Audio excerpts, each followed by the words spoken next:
We're still vassals, slaves, we're just in prettier cages. Oh, Megan.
Alex?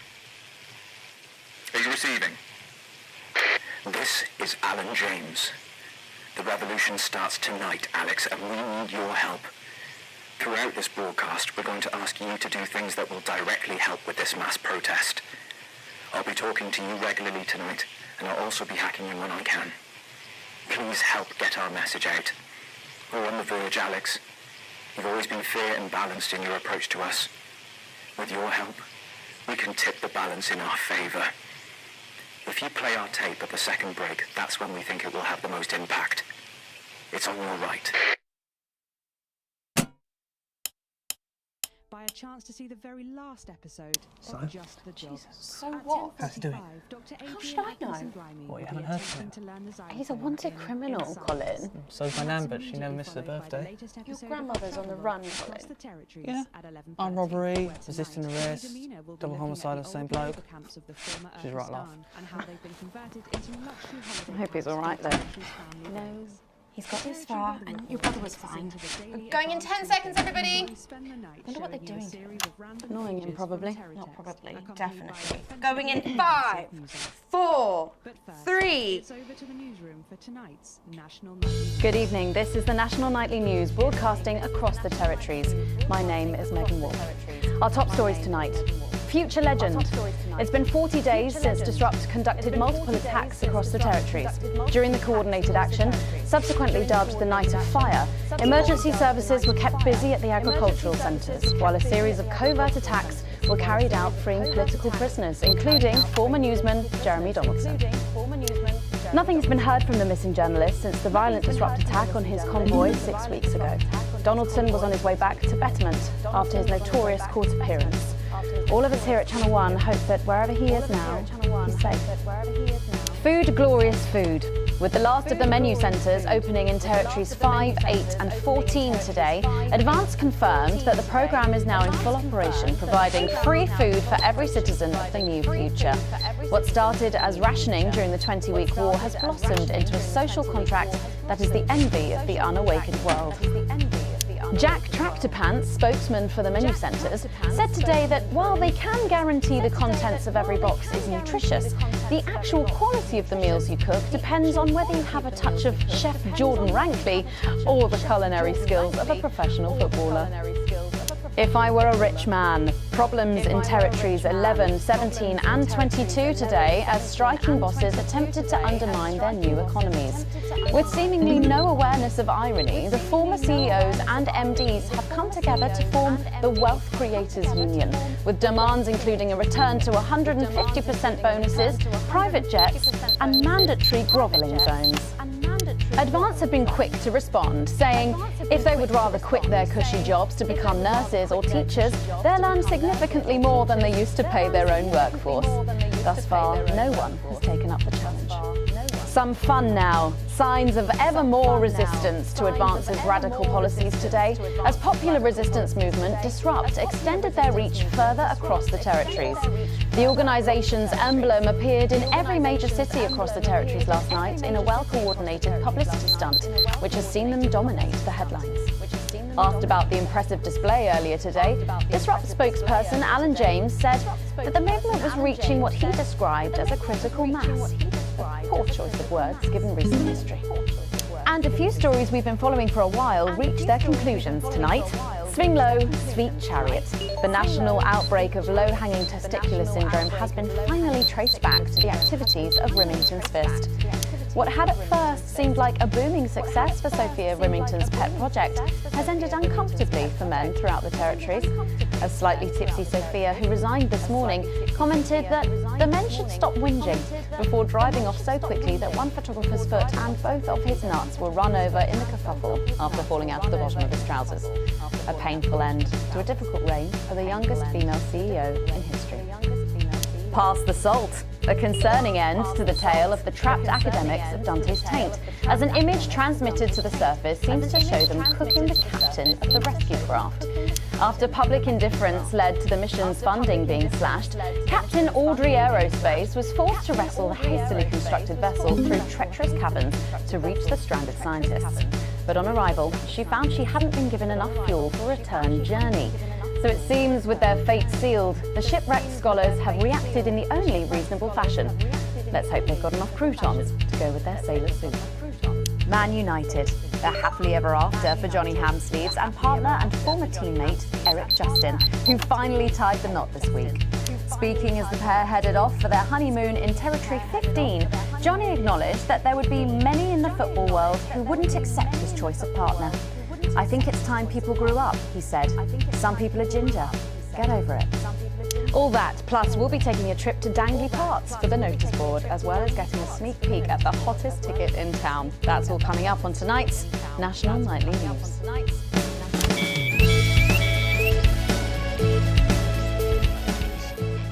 Today is the day we take back control. Soon it will be time for you to help us again. Come out of your houses, block the traffic, bring the capital to a standstill. I've met so many of you in my travels up and down Territory 1. You always ask the same question. How can I help? Well, this is how. And as for when,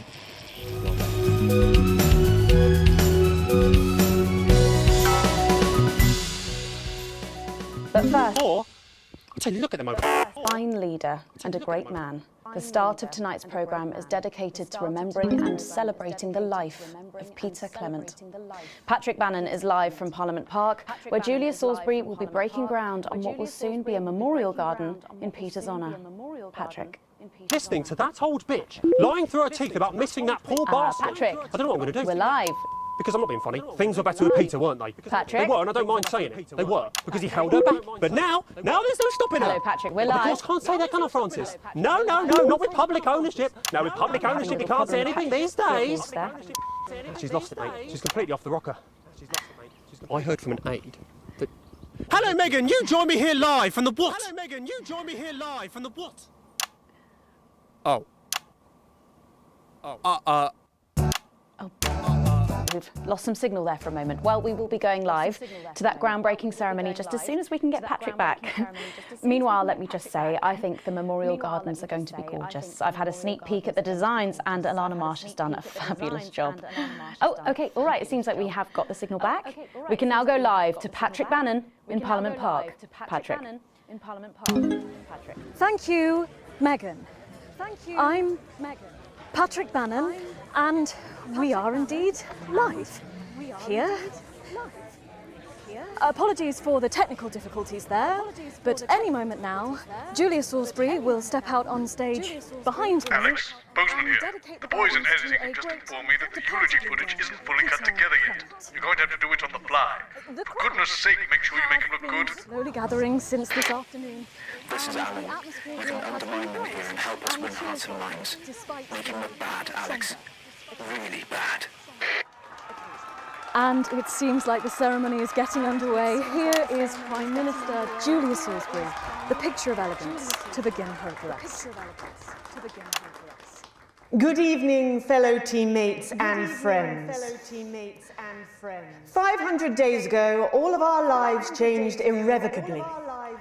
Still reeling from the triumphs and tribulations of Liberation Night, another great loss befell the people of these newly united territories.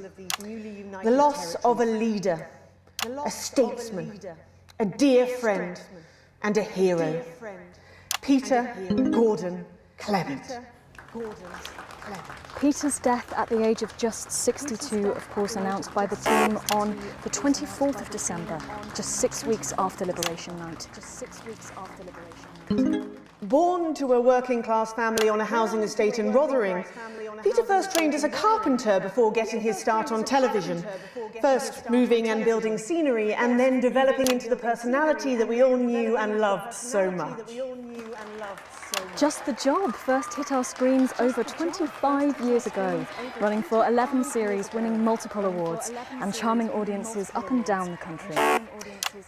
Peter taught us, all of us, not to be content with the way things are, not to accept inequities, no matter how small. But he also taught us what it took to fight them. Courage, integrity, empathy, and hard, bloody graft. Across a career spanning 3 decades, Peter Clement was known for shows including Wake Up, It's Saturday, and much later, late night chat show PT, which at its peak drew millions of viewers. Peter was by no means a saint. Trust me, he once told me he had more regrets than he'd had stolen dinners. He always did have a knack for a turn of phrase. But it speaks to the strength of his character that he chose to share with us his mistakes alongside his achievements, his faults as well as his talents. Peter had the heart to give it all he had for the people of these united territories. Famous for his potty mouth, it's estimated conservatively that Peter Clement uttered over 1.5 million swear words during his career, though some sources put this figure well in excess of 2 million F-bombs alone. Gripped by illness as he was in the weeks and months leading up to Liberation Night, he wasn't the man we loved. But his eyes still twinkled with that familiar joy for life, that spark of wit and wisdom of a life lived for others. Prime Minister Clement, of course, died from apparent liver failure after suffering from the long-term effects of alcohol abuse. I first met Peter nearly 20 years ago. Moments before I was supposed to give a speech. Not unlike this one, actually. Only I'd spilt coffee all down myself. I was young, nervous, desperate to be liked, and from behind me I heard, "Christ, Pet, you've either pissed your kecks or sprung a leak, but either way you got a problem." And before I could even say a word, he stripped off his dry trousers and insisted I took them. That was the sort of man that Peter Clement was. Kind, compassionate, sensitive, a brilliant thinker, a natural leader, but mostly a good man.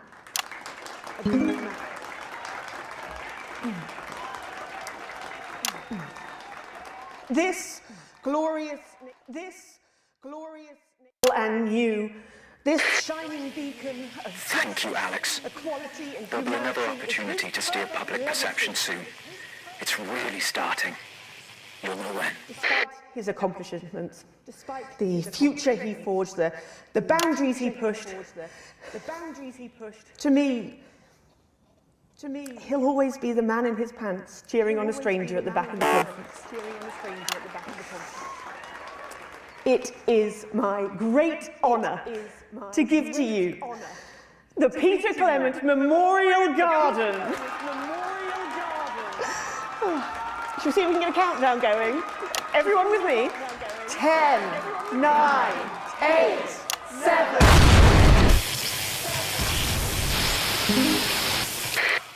Now, Alex, control the message. Mom, we have to get you to safety. Come with us. I'm not leaving, I can't! Oi! You two, come with me! Don't panic!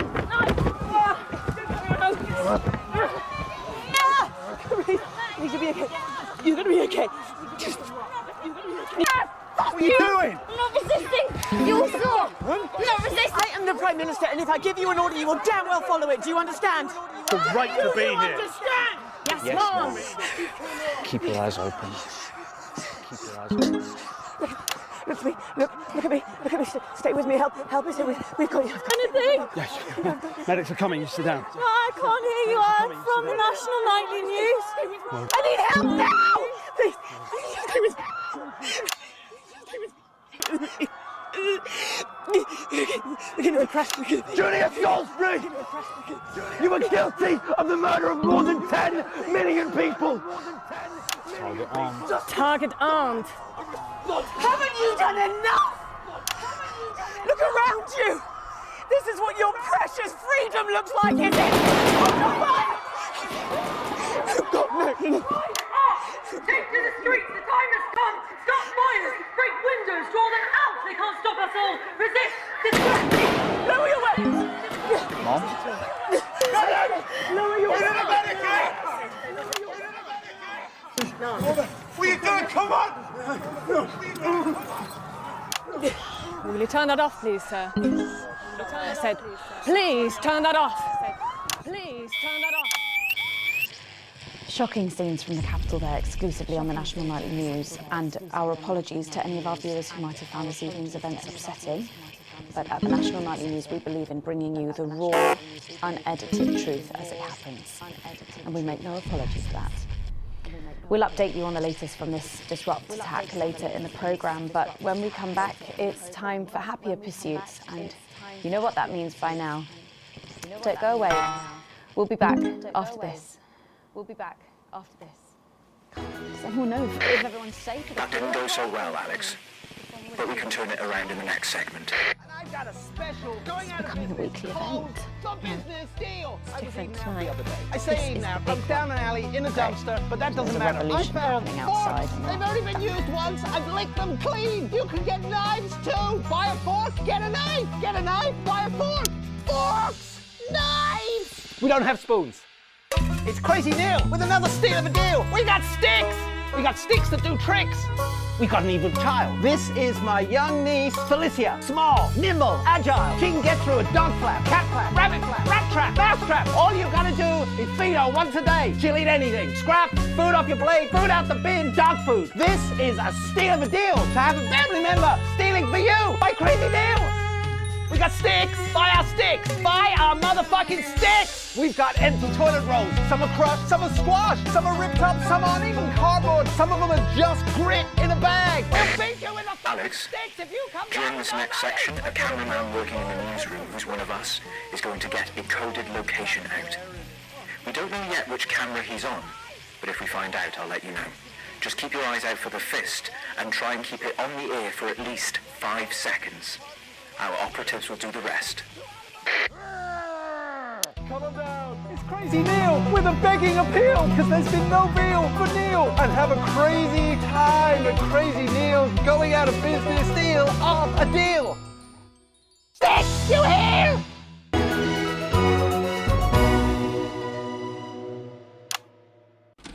With me, Welcome Megan back Wolf. to the National Nightly Very News. shortly, we'll be heading on over to the final episode of what has quickly become a hugely successful feature, the Notice Board. But before we do, let's chat with Philippa Radon. Tell me, why do you think the public love the Notice Board so much? It's real. There, I said it. It connects with people. You know, people look at us and they say, those are real people struggling with real problems. That's a really interesting point. Yeah, I mean, I was saying to my PA secretary as I got out the limo, I was saying, it's good for people to see normal, authentic people like them on TV. People like you. Yeah, precisely. Unfortunately, then I was interrupted by some dreadful wretch who wanted an autograph. A swift kicking from security soon put him back in line. Yes, well, I think it's really good that our screens are filled with such relatable stories. So, the Notice Board is coming to an end after a sensational time at the top. What do you think has made this show so successful? It's a combination of so many things. My hard work, my talent, my look. Wow, you really have a lot to thank you for. Hey, hey, hey. You're welcome. Hey, hey, hey. We've just heard our man's on camera 4. I have a real sense of responsibility now. Get back to the interview, Alex. With something precious, and that I should use that platform for good. Yeah, that's really important. That we should use this platform to do good in the world. I agree. That's exactly it. So I've decided to help as many. Excellent work, Alex. That's the location shared. Next, you'll need to give them the go. Is that better access to education, or reducing child poverty? No, by adopting as many as I can get my hands on. Oh, okay. How many children have you adopted? Oh, we're well into the double figures now, Megan. I stopped counting in the late 30s. Goodness, that is a lot of children. Yeah, once we finish putting them into the guest room, I'll have to put a futon in the laundry cupboard. Oh, you really are some sort of hero. Hey, I live a privileged life. What can I say? I mean, any child I can take on is a child rescued from suffering. Poor children. Were their lives really that bad before? Oh, they're Normans, I presume so. Okay. Yeah, it's shocking to think actually that only 1 in 10,000 children have a celebrity parent. I'd never thought of it that way before. And I'm doing everything I can to fix those numbers. What do you think it is about your life that's so desirable then? Well, it's mainly shame and panic interspersed with expensive bottled water, so actually if anyone wants to, I'd happily trade. Now that I can relate to. Right, you better go off and get ready. That was Philippa Radin sharing some thoughts about her lifestyle. I think it's really important to stay grounded and keep everything in perspective. Clearly, not everyone else agrees, but that's enough from me. Let's go now over to Dangly Parts for the final ever episode of the Notice Board.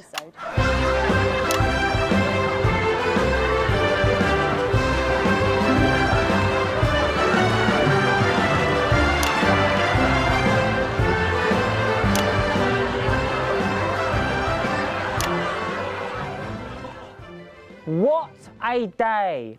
First the tea morning, and now to post this notice. I don't know how I managed to cope with it all. Oh wait, perhaps I do.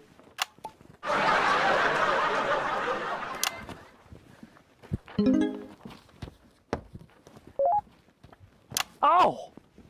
By St. Barnabas, what on earth is all this? Freeze, dirtbag! Oh, Laura, it's you. I thought for a moment you were a knife-wielding mugger or stabber. No, I'm afraid not. It's just me, a community cohesion officer, responsible for keeping crime at record lows. Of course. Keep forgetting that thanks to you and your colleagues, violence on our streets is a thing of the past. What's all this, Vicar? I know! It's a disgrace. Somebody... It's time for the go code. Give us 3 boos in a row, Alex. That will start the pincer movement. We might just pull this off. Push forward! 3 boos, Alex. Careful, Vicar. It looks heavy. Ha! They don't call me the Right Reverend. Ripped for no reason. Ripped for no reason. You missed it. It's no good.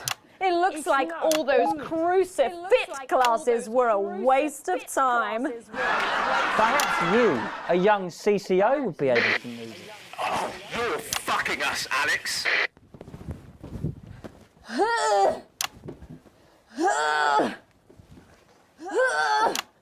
Looks like all those lifting classes were a waste of time. It's too heavy, even for me, a strong and capable Why won't you help us? We're outnumbered, we're outgunned. What's wrong with you?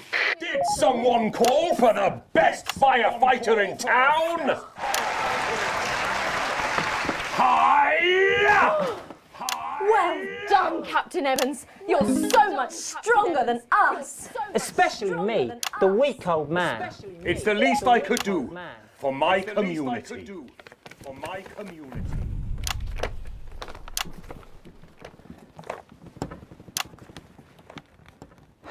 No luck catching the little devil then? Unfortunately not. The ferret struck again last night. When Ray opened the post office this morning, he found that every single stamp had been pre-licked. God! Some people have no decency. Sadly, if we don't catch him before tomorrow, we may have to cancel the village fete. Don't worry, we won't let that happen. Will we, Vicar? No, no, no. Laura, tell me, why do they call him the ferret?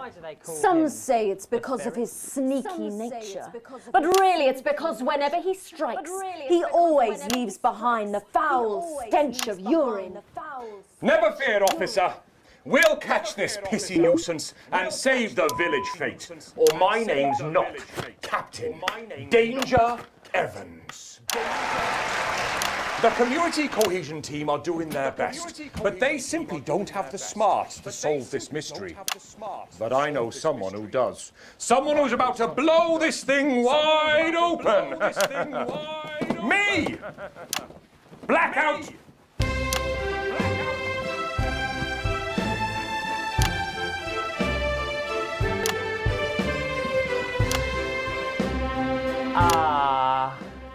It's the morning of the village fete. It's thanks to theatrical convention. I sure hope everything goes to plan. Oh, look! There's Mrs. Craven setting up her cake stall. And look, there's the motorcycle display team setting up for a show that will be far too expensive for live television. I'm going to set up the coconut shy. What are you doing, Vicar? First, I'm running the tombola. Then, I'll be selling forgiveness for money. Aren't you judging the jams? I couldn't possibly. Well, that sounded like Mrs. Craven. Looks like someone sucked all the jam out of her donuts. Shut down! Verita struck again! Whatever are we to do? Although I'm very competent, I have no idea how to solve this case. I guess we'll just have to cancel the fate. Hold it right there! Ferret! Me? Have you been drinking from the fire extinguishers again? Not you!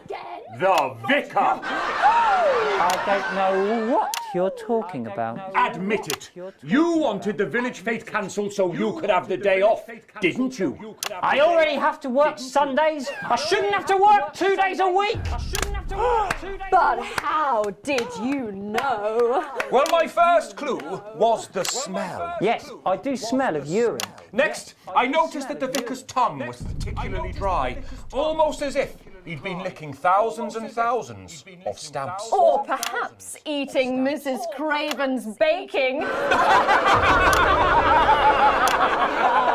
Which brings me on to my third clue. The vicar said that he had no more room for jam. Almost as if he'd had his fill. Precisely. But you managed to figure it all out from that? Well, I also found this at the scene.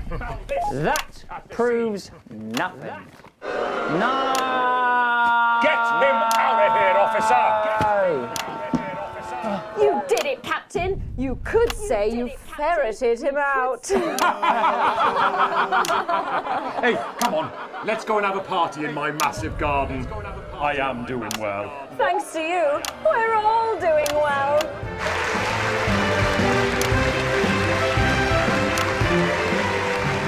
That was it, the final ever episode of the Notice Board, and what a way to end it. Thank you as always to Jeff, Philippa and Tommy. After the break, we'll be both dancing and learning, so don't change that channel. We'll be right back. That's the ads. Well done, everybody. Wow! What a brilliant run, eh? After party at my place, eh? Yeah? Alex, this station is supposed to be unbiased. Your partisan behaviour will end up getting us taken into public ownership even sooner. Less revolutionary zeal. Do your job. And how progressive their policies are. Well, I was wrong. And I'm here tonight to say I'm sorry. And to beg for your forgiveness. One last push, Alex. My parents are not rich. We're closing in. One of the guests in the last section is working with us. You'll be asked to censor on our behalf. If we do it right, the final orders will be given. You'll get 3 chances. Get at least 2 of them right, and we're going to win this thing. It's happening, Alex. Tonight we take it back. So when Advance came to power, I didn't think about the damage they would do. I acted selfishly. I was glad to see the rich punished. I didn't see how backwards Advance were. I didn't understand that rather than tearing down the wealth creators, we should have been helping everyone else to take a seat at their table. Under Advance, the country is poorer. It is poorer in ambition. It is poorer in aspiration. We are infantilized by Advance's naive policies. Policies born from absurd, redistributive fantasies. I have whored myself out to the media to defend the indefensible. I have betrayed my parents. I see that now. Mum, Dad, I'm sorry. Our only hope, the only hope, now lies with Disrupt.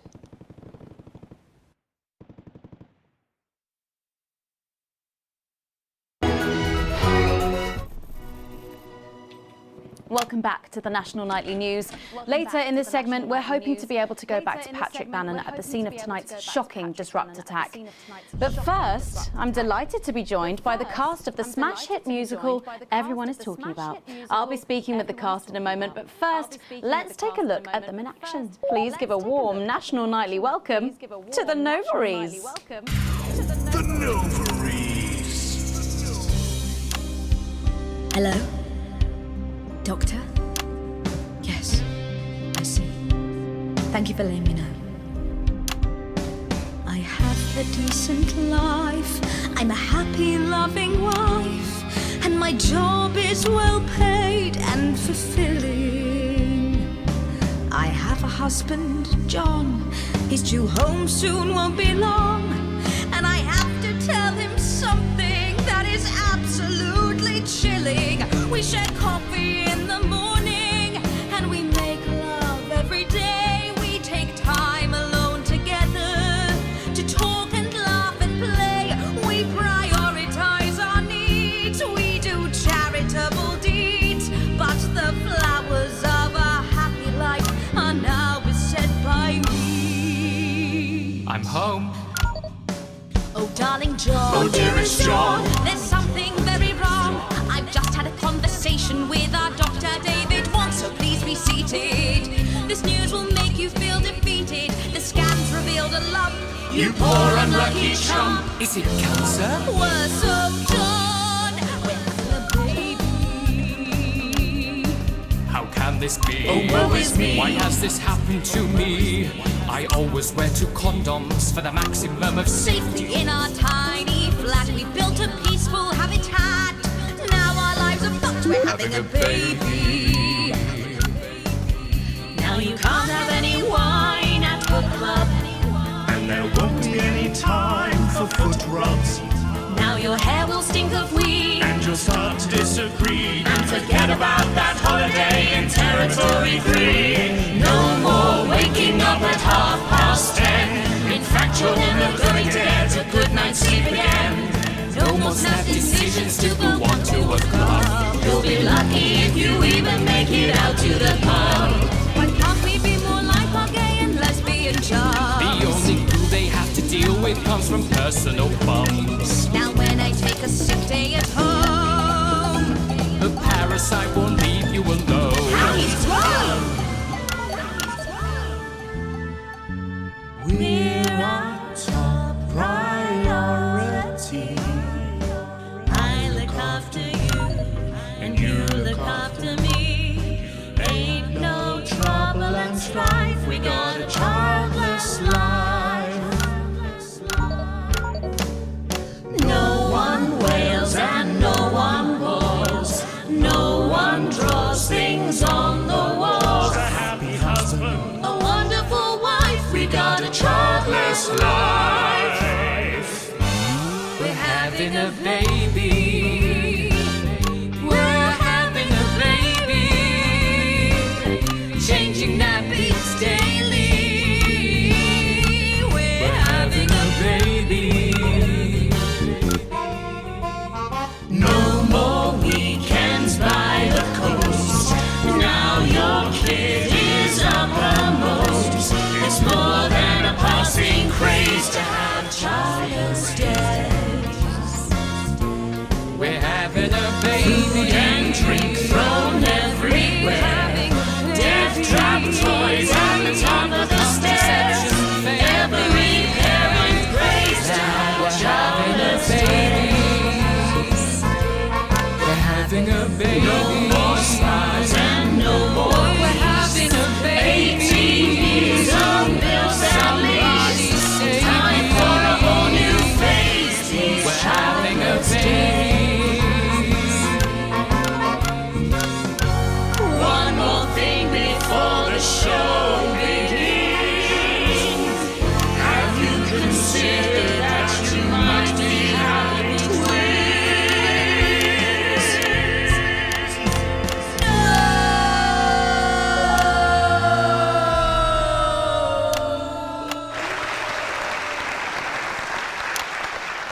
Amazing. The Novaries there, treating us to their opening number from Elegy for a Childless Life, which is currently the hottest ticket in the Capital Theatre District. And we'll be touring the territories later this year.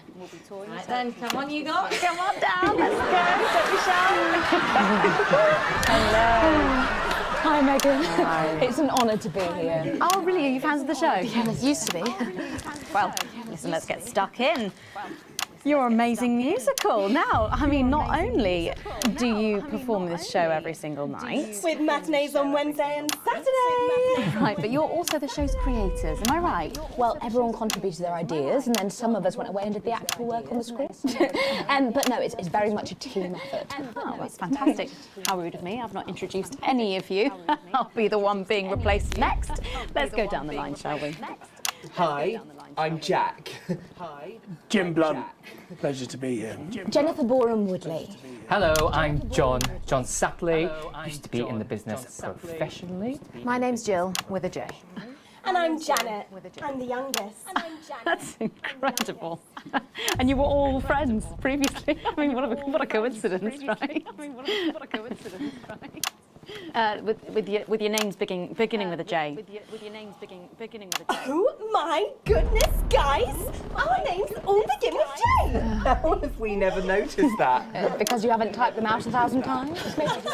You knew? Why didn't you say anything? I thought we all knew.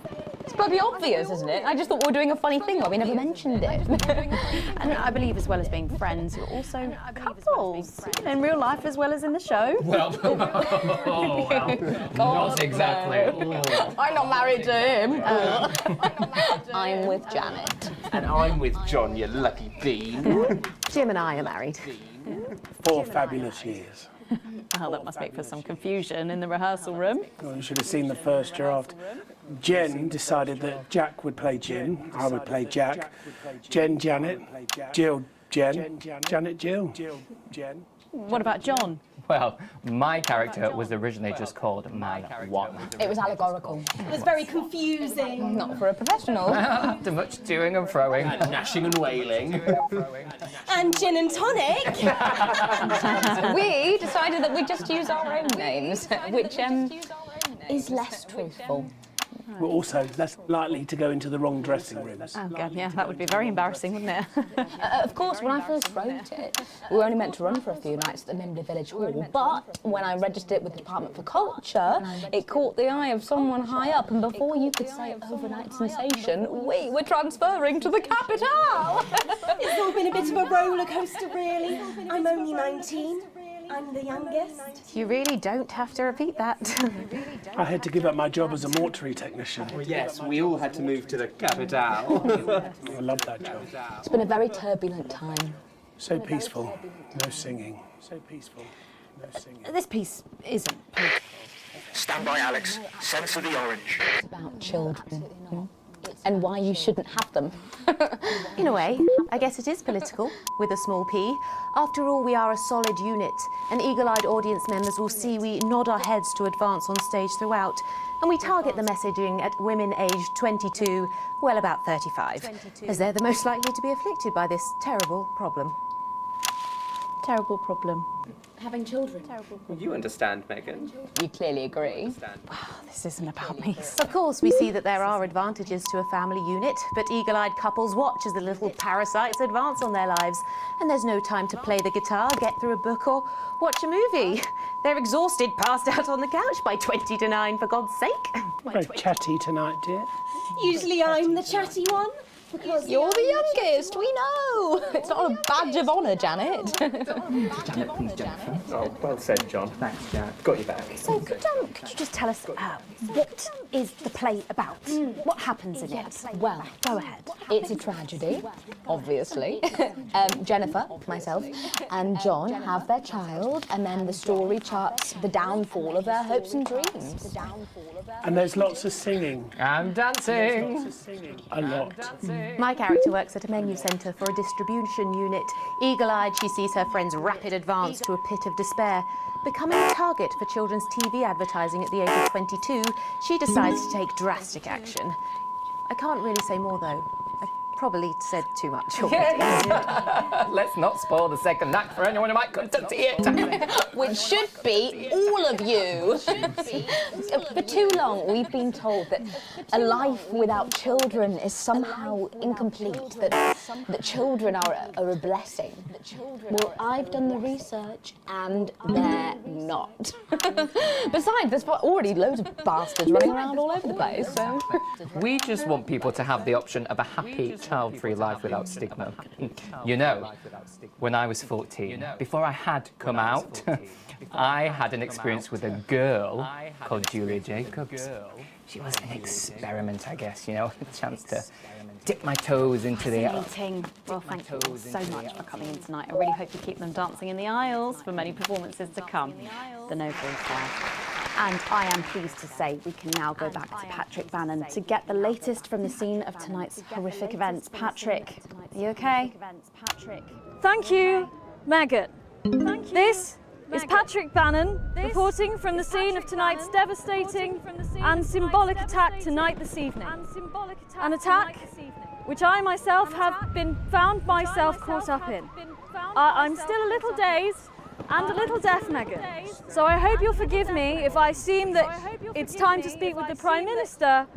Mrs. Salisbury, that's you. You're still here. The Prime Minister. I couldn't leave. Not there were people that needed help. Any team player would have done the same. I don't deserve praise for being human. Yes, no accolades here. Or palisades. Or lemonade. Right. So, is the situation now? Are we safe? Yes. The security services performed their duties without hesitation, and I would like to assure the public that although there have been some injuries, there were no civilian deaths here this evening. Oh, that's good news about the Sorry, did you say no deaths? That's right. No civilian deaths. Just the 4 disrupt terrorists curtailed by law enforcement, who were, as always, so cohesive. If I may, I have a message for your viewers. Of course, the camera. There's the speak there on the camera there. Stay at home tonight. Do not become another casualty of war. Disrupt have had their moment, but as the dear departed Peter Clements once famously said, it ends today. Thank you, Prime Minister, for those strong words of strength.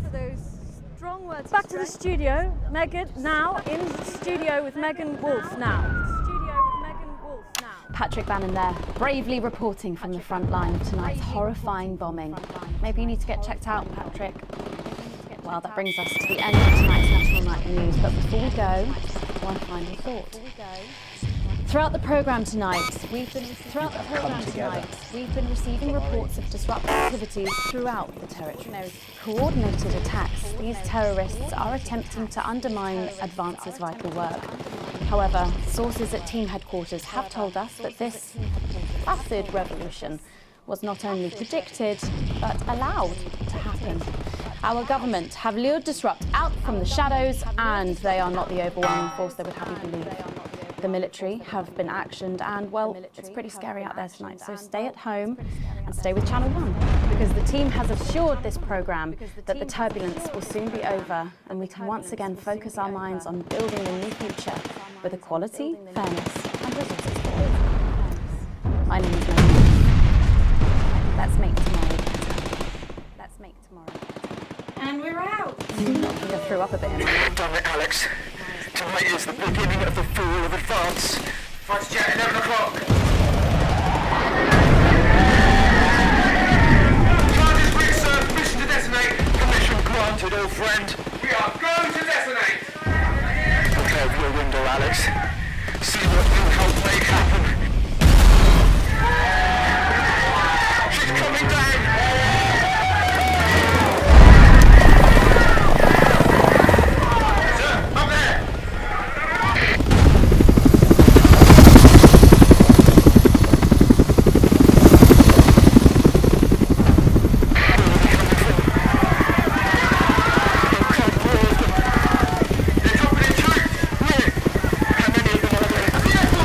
Sir!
Hello, Winston.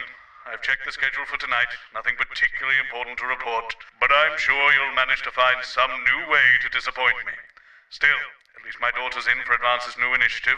That should liven things up a bit here on the 15th floor. Try not to cause me any more headaches. Bozeman out. And scenes of an inappropriately sexual nature, not one to miss. At 10 p.m, it's time for Julia's Diary, where the ever-popular Prime Minister reads extracts from her diary in front of a warm fire. Then, at 10:30, it's the latest episode of our drama series, Betterment, which tells the inspirational story of Emily Dennisworth and the brave doctors and technicians struggling. And this is Jenny. She's the floor manager. Hi, Stacey. That's Colin. He, not one for the kids. too much. Don't talk to Colin. Is at 11:15. Get involved and bring your daughter to work, eh, Colin? Nah, we don't believe in it. All right, come and sit next to Mum. Believe in what? Just days. Asking, how did it all go so right? That's followed by the Territory Atta Weather girl. Report, Advanced Briefing, and 10 pages from seconds, Terratext, everybody. now featuring up to 16 simultaneous That colours. explains so What a much. time to be Okay, we are alive. going in But 5, first, 4, time to put on your 3. glasses as we go over to Megan and the team at the end. Good evening and welcome to the NNN. I'm Megan Wolf. And who's this, you might be wondering? Well, it's Bring Your Daughter to Work Day here at Channel 1. So I'm joined tonight by my foster daughter, Stacey. Say hello, Stacey. Go fuck yourself. Say hello, Stacey. All right then. Here are the stories that matter to you. First up, with Advance confirming that the nuclear fallout from the 20-week war is to blame for the drop in birth rates across the territories, we asked you what keeps you going. I know that I, for one, was quite deflated when I heard about this, but reading all your submissions has really put the smile back on my face. This is from Sonia in Larkfordshire. I've had plenty of time to fill, so I've started a new hobby. Since I started knitting, I barely remember that 85% of the country is sterile. My record is this scarf. It's 124 metres long. Thank you for that. And if you've started a new hobby, do write in and tell us about it. Next up, you know how we love your uncanny comestible coincidences, and I don't know about you, but I think this one really takes the biscuit. I'm not sure what I'm more impressed by, Stacey. The things our viewers spot are the unbelievable way our menu centres are now able to feed every team member every single day. Greg from Proddington has sent us this lovely photo of their breakfast, saying, I couldn't bring myself to eat my toast this morning because I could swear it bore the spitting image of the great Julia Salisbury's relatable face.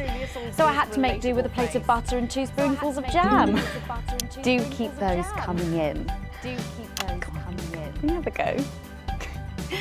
We've just got time for one more of your stories, and this one is an inspiring story of rehabilitation. That's it, just tell us who it's from. Yeah, and then read it out. Okay.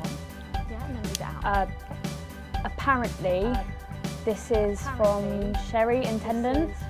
Here I am, just 6 months out of Betterment. I'm healthy, sober and working thanks to the facilities I had access to on the inside. I'll never have to go back to my old life of stealing cars and burning down charity shops.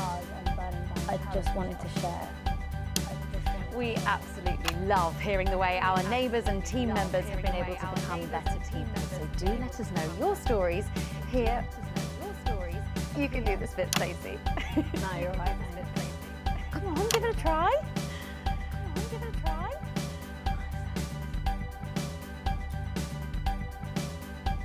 Let us know your stories here at the NNN.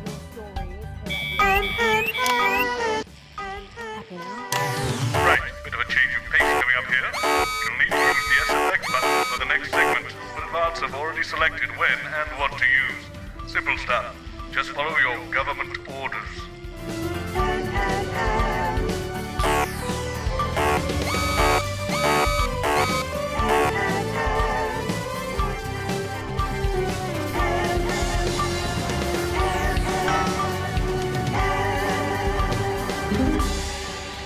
First up tonight on the NNN, it's time to celebrate this week's Team Lottery winners. Live from the Shakespeare Theatre, right here in the capital, we're going to hand over to Julia Salisbury. I suppose you don't think much of her either, eh, Stacey? She's got a lot more going for her than you wankers.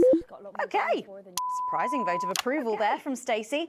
Let's go live to that right now. Let's go live to that. Good evening, everybody, and welcome to this week's Team Awards. Of all the many duties I have as team leader, this is by far the most pleasant. As I so often say to you, the uneven past is now, following the demise of Disrupt, firmly behind us. This is the new future. And I say to you, it's better now. I am delighted to be joined here tonight by one of the oldest people in Territory 1. He was born over 107 years ago. Please give a warm team welcome to Alfie Tatchbadger. So, Alfie, you must have seen so much in your lifetime. What have been some of the highlights? Alfie? Alfie? Is he all right? Is he all right?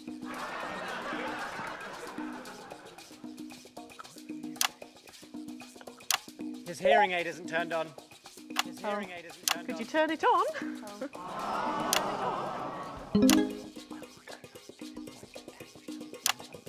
He says it drains the battery. Well, will you tell him that we'll buy him a brand new battery after the presentation?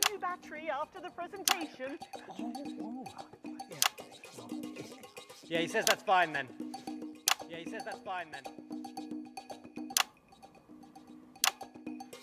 And I will help him with that. Yeah. If you would. Sorry, can't get the staff. Yeah. We got it. So, Alfie. What? You're 107 years old. Oh, don't bloody remind me. Would you like to tell the audience what that's like? Where is everybody? Out there, in the dark. Oh, bless him, it's not just the ears. Who are you? 2 sugars, please. I'm Julia Salisbury, the Prime Minister. A likely story. Who are you really? No, I really am the Prime Minister. So you're a woman. One of Women can do anything men can do these days, Alfie. Can you piss standing up? I can't say I've ever tried. No, I didn't think so. 2 sugars, please, and not too much milk. Shall we get to the awards, Alfie? Are you going to ask me about my life? Well, I'm not sure we have enough time left now for that. When I was 9, I wanted a pet, so I asked me mum and pap. There was no television then, back then, you know. We made our own entertainment out of coal and roadkill. Well, that's fascinating. So they got me a pet, see? But it weren't a dog. They told me it were a dog, but it were a stone. A stone? Yeah. So I called it Patch, which were a popular name for a dog, having a patchy face. And I decided to introduce him to pretty little Gertie Thimble, who lived up the road. Oh, how romantic. She threw my dog in the river. That was the day I decided I'd never marry. And that's the secret to your long life? Oh no, been married 7 times, divorced 8. There was a mix-up with number 3, see? Yes, I'm just lucky. Are we going back to the home soon? Soon, Alfie. First, let's turn to the reason we're all here, the weekly Territory 1 Team Awards. First up tonight is a lady who really knows how to put in the extra hours. She works at a transition centre in Hamble-Bamblebury, and she has single-handedly allowed more families to any other nurse in Territory 1. In the uneven path, she'd have been locked up. Tonight, she is being honoured as a team player. Please welcome Daphne Snister.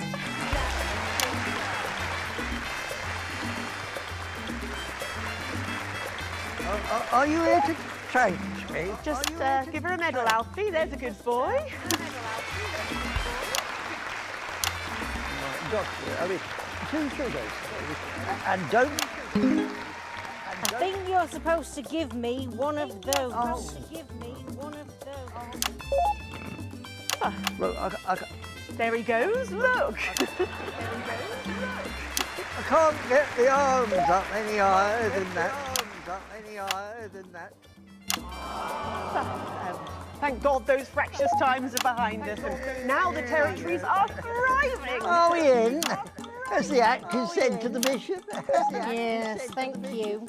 I've got it from here. Well done. Daphne Snister, everybody. Now, open your envelope and find out what you've won. Don't hold back there. She's tougher than one of Peter's homemade Eccles cakes. Got it.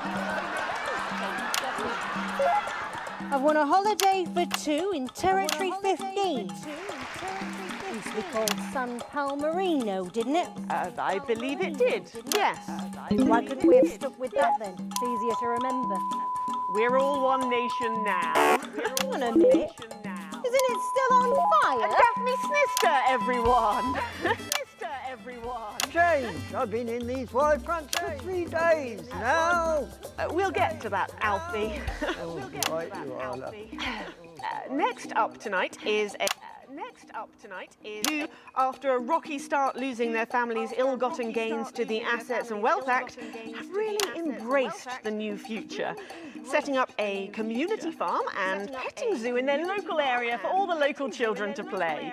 Please welcome Otho and Lobelia, Jackson Randy-Gannett.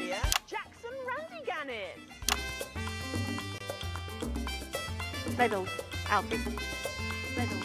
You know, when I was in the trenches, I had a pal called Scotty Wilson. He was from way up north, so I didn't understand a bloody word he said. But he were my best mate. Should we just grab them for ourselves? Probably for the best. And his best mate was Smudger Hayes. There was them. Fiddly Eric, Leggy Sydney. She were a girl. But she had a boy's name, so they shipped her to the front anyway. First girl any of us has ever seen, She's dead now. They all are. Smudger and Scotty never made it home. Fiddly got shanked in Frankworth prison in argument over an olive. And Terry Beers. Sydney got a fatal. Scratched herself to death. It makes you think. Thanks, Alfie. Great contribution. So, petting zoo. After we launched all our wealth, we discovered there were actually people who would never even own a pony. So we decided to do something about it. That's the type of people we are, you see. Advantage of a private education, probably. Well, I'm sure we could debate that all night, but there's no time. So, let's see what you've won. Yes, and before we do, there's something I wanted to say to you. Absolutely. Every citizen of the new future has my ear. When advance came to power, you took all of our wealth. You took the shirts off of our backs. Quite literally, in my case, I used to collect shirts. You might as well have the rest of it, too. Oh, security! Oh God, not again.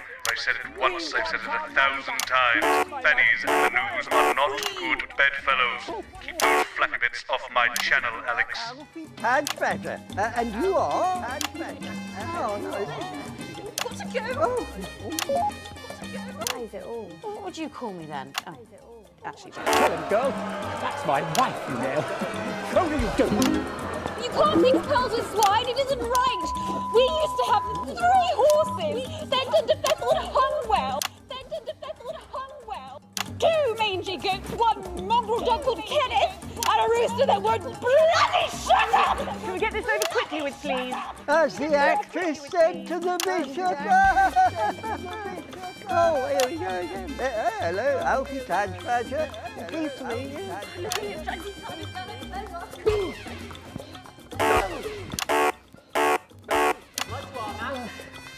Oh, don't worry, love. I'll protect you.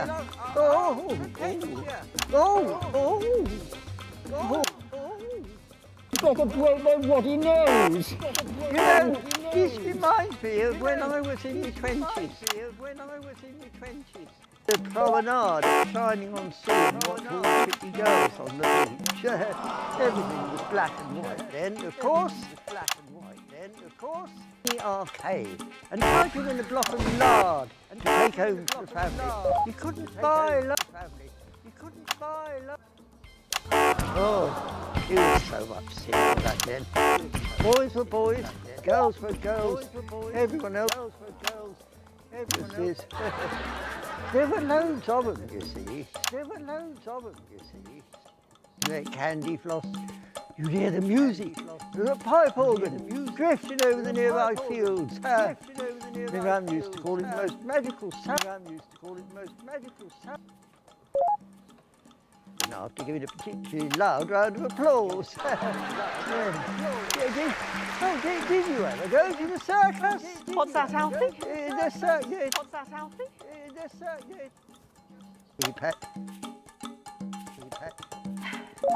Well, that was an unexpected dose of naked nostalgia. Some people simply can't let go of the past. That's why I look in joy and fervent admiration at the younger generation. Such a team. And with fertility falling throughout the territories, we should value our fabulous new generation now more than ever. Our final winner tonight is a go-getter. To root out more than 170 disrupt collaborators in his own neighbourhood.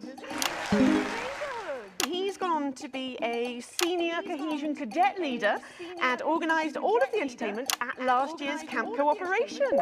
Our final winner tonight, Edwin Netherley. Oh, Alfie Tansbadger. You should be in the television centre, you old Prime Minister. It's an absolute pleasure to finally meet you. We're very similar, in my opinion. Well, I've never been much of a role model. Nonsense, Prime Minister. You have saved this country. You have fought enemies, foreign and domestic, with 9 fists. As with my own tiny fists have I. Well, let's open the envelope and find out what you've won. Maybe it'll be a fist enlargement.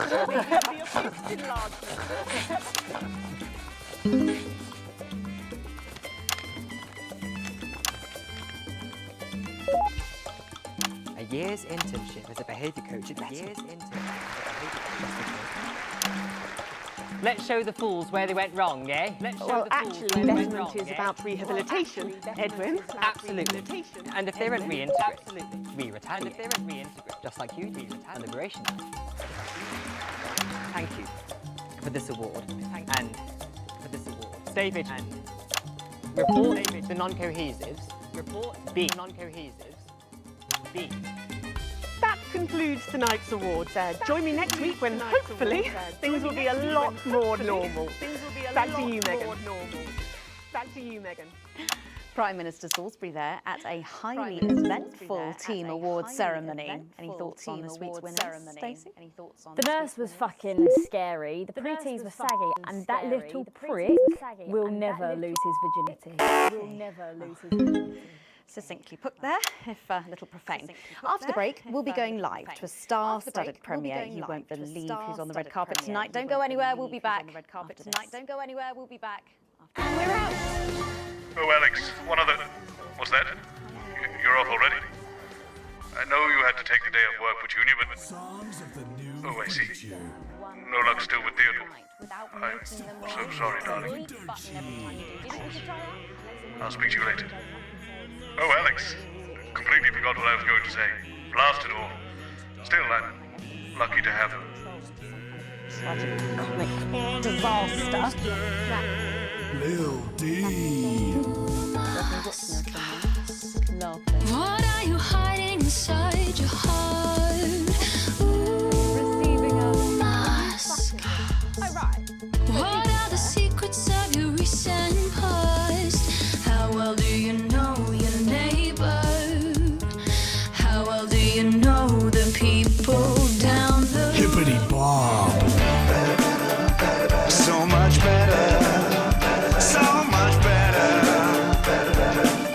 You gotta go to better man. So much better. So much better. Gloria Warbletongue. I'll murder you and you'll murder me. We can take the pressure off our family. So look me in the eyes and say our last goodbyes. I'll unburden me. I'll murder you and you'll murder me. We can take Songs of the new future. In record shops across the territories. From Friday. And we are going in 5, 4, 3.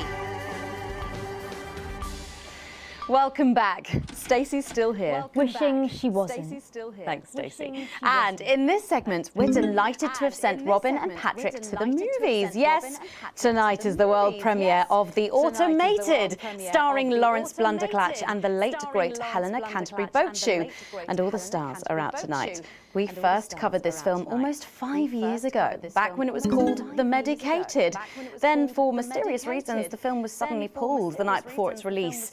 Well, since then, executive producer George Focus has spent 5 long years polishing the film and turning it into a special edition and premiering tonight. With extensive state-of-the-art visual effects and a top-quality voice team, George says it's the movie he always wanted to make. Now, let's take a look at it. Let's take a look.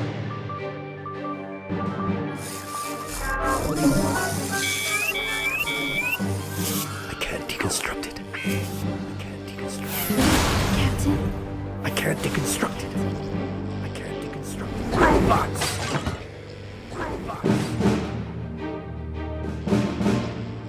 Is this a wig? You think I don't grow that? You think I don't grow that?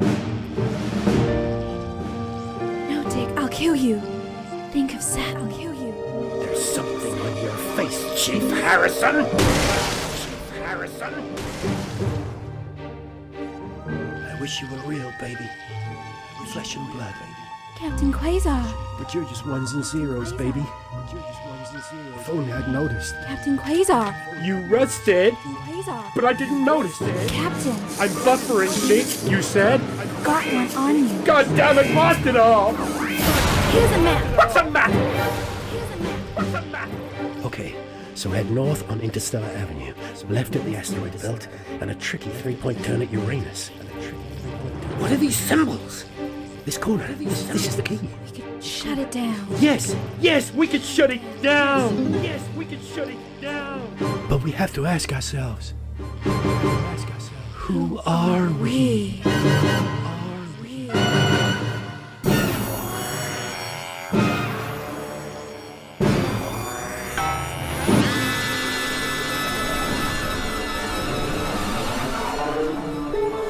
Gosh, thrilling stuff. What did you think, Stacey? Thrilling stuff. What did you think, Stacey? The robots were all right. They certainly were. Let's go over to Robin Short now in Western Square, who I believe has got the star of the show. Robin! Well, Megan, I'm here in star-studded Western Square, and I'm hoping I'll be able to grab a word with Lawrence Blunderclatch, though, of course, he has famously avoided our show since the whole us airing him losing it thing. But who knows? Perhaps it'll be water under the bridge. Maybe. Fuck off! Fuck you, and fuck you. That's what you look like, isn't it? Lawrence's blunder patch. You animals have destroyed Helen and I. Haven't they, darling?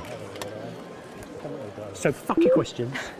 Fuck your interview. Fuck your little camera.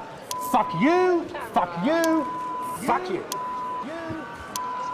What's that, darling? Oh, yes. Fuck you. Wow. That was amazing. But Patrick is with Lil C, who wouldn't dream of such language. Patrick! You, Robin. Fingers crossed. I'm joined here by pop icon. It's Lil C. And her father, country singer and alien worshipper, Billy Bob Jean Short. Howdy. So, Lil C, what's with the bag? She knows what she's done.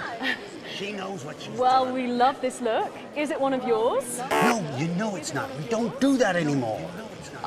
Yes, of course. Your clothing label went bankrupt, didn't it? Yes, because a certain TV show failed to fulfill their contractual obligations. Well, you look great. Well, that's probably due to her new cosmetics and wellness brand. I'm not sure what it is. Let her show you. This is our new eyeshadow palette. She calls this one Glands. Wow, it's scented. Wow, that was a surprise. And this next one, this is our new lipstick. We call this shade Oh, wow. Why is it so salty? It's organic. And this, our next one, this body spray, this is a body mist which rebalances your hormones and actually smells like fertility. Oh, right, yeah. Wow. You feel that? Yeah. That burns.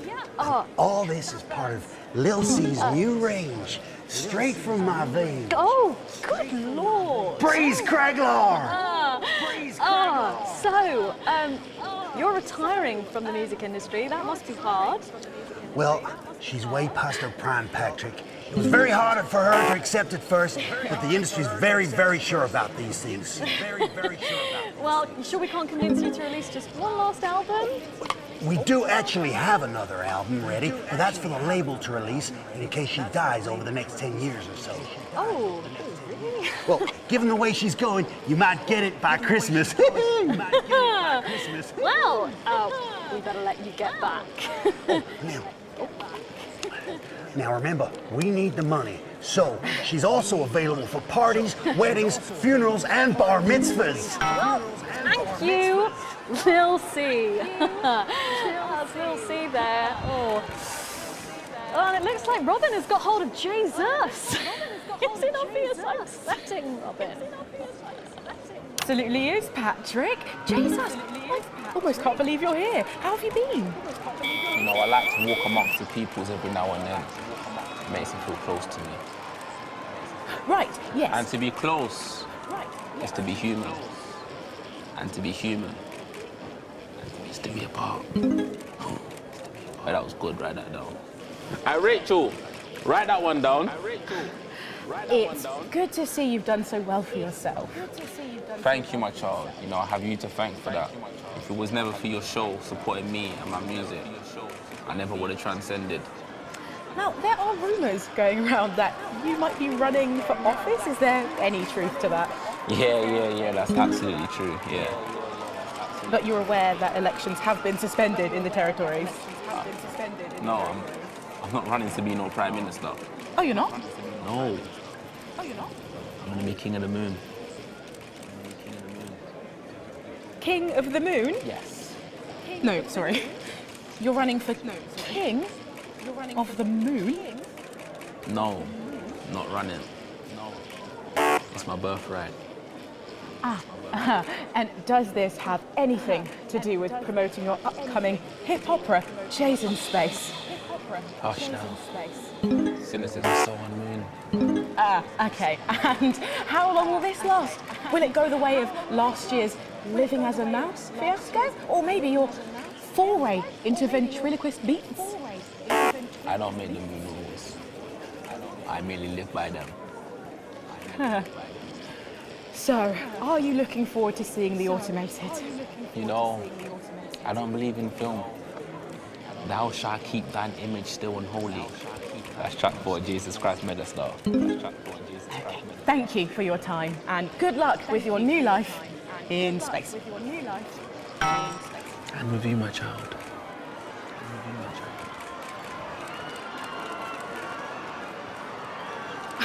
Well, Megan, that's what success looks like. I'm going to see if we can grab someone else to have a chat. Back to you. I think Stacey and I are probably in quite enough trouble where we are. So, 3 big names there, Stacey. Yeah, big names. Any thoughts about them, maybe from your generation's perspective? You won't like my opinions. Oh, go on, try me. Well, Bumbanonk is so old he's like 1 week away from a transition centre, so who cares? And Lil C was cool when I was like 12 or something, but now she's just another fucking loony. And Jesus is a disrupt-loving wanker who should have died with the rest of them 3 years ago.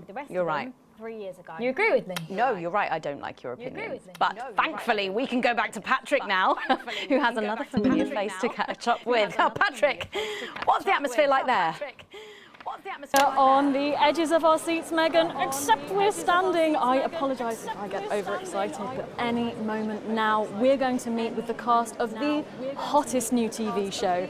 It's on every Saturday night. Have you guessed it? Yes, it's Big Chris's House of Chris's. And here's the man himself, Big Chris, hello! Hey! It's good to see you, Big Chris. We love your show. Oh, thanks, mate. It's really good to be here. And are you excited for the autumn native? Oh, yeah. I mean... Come on! All right, one sec. Sorry, that's impatient Chris and rude Chris. Are the other Chris's here as well? Yeah, some of them couldn't make it, but some of the boys are here. Hello, we've got Push Chris, Quiet Chris and Remorseful Chris. Pocket Chris is around here somewhere, but I haven't seen him in ages.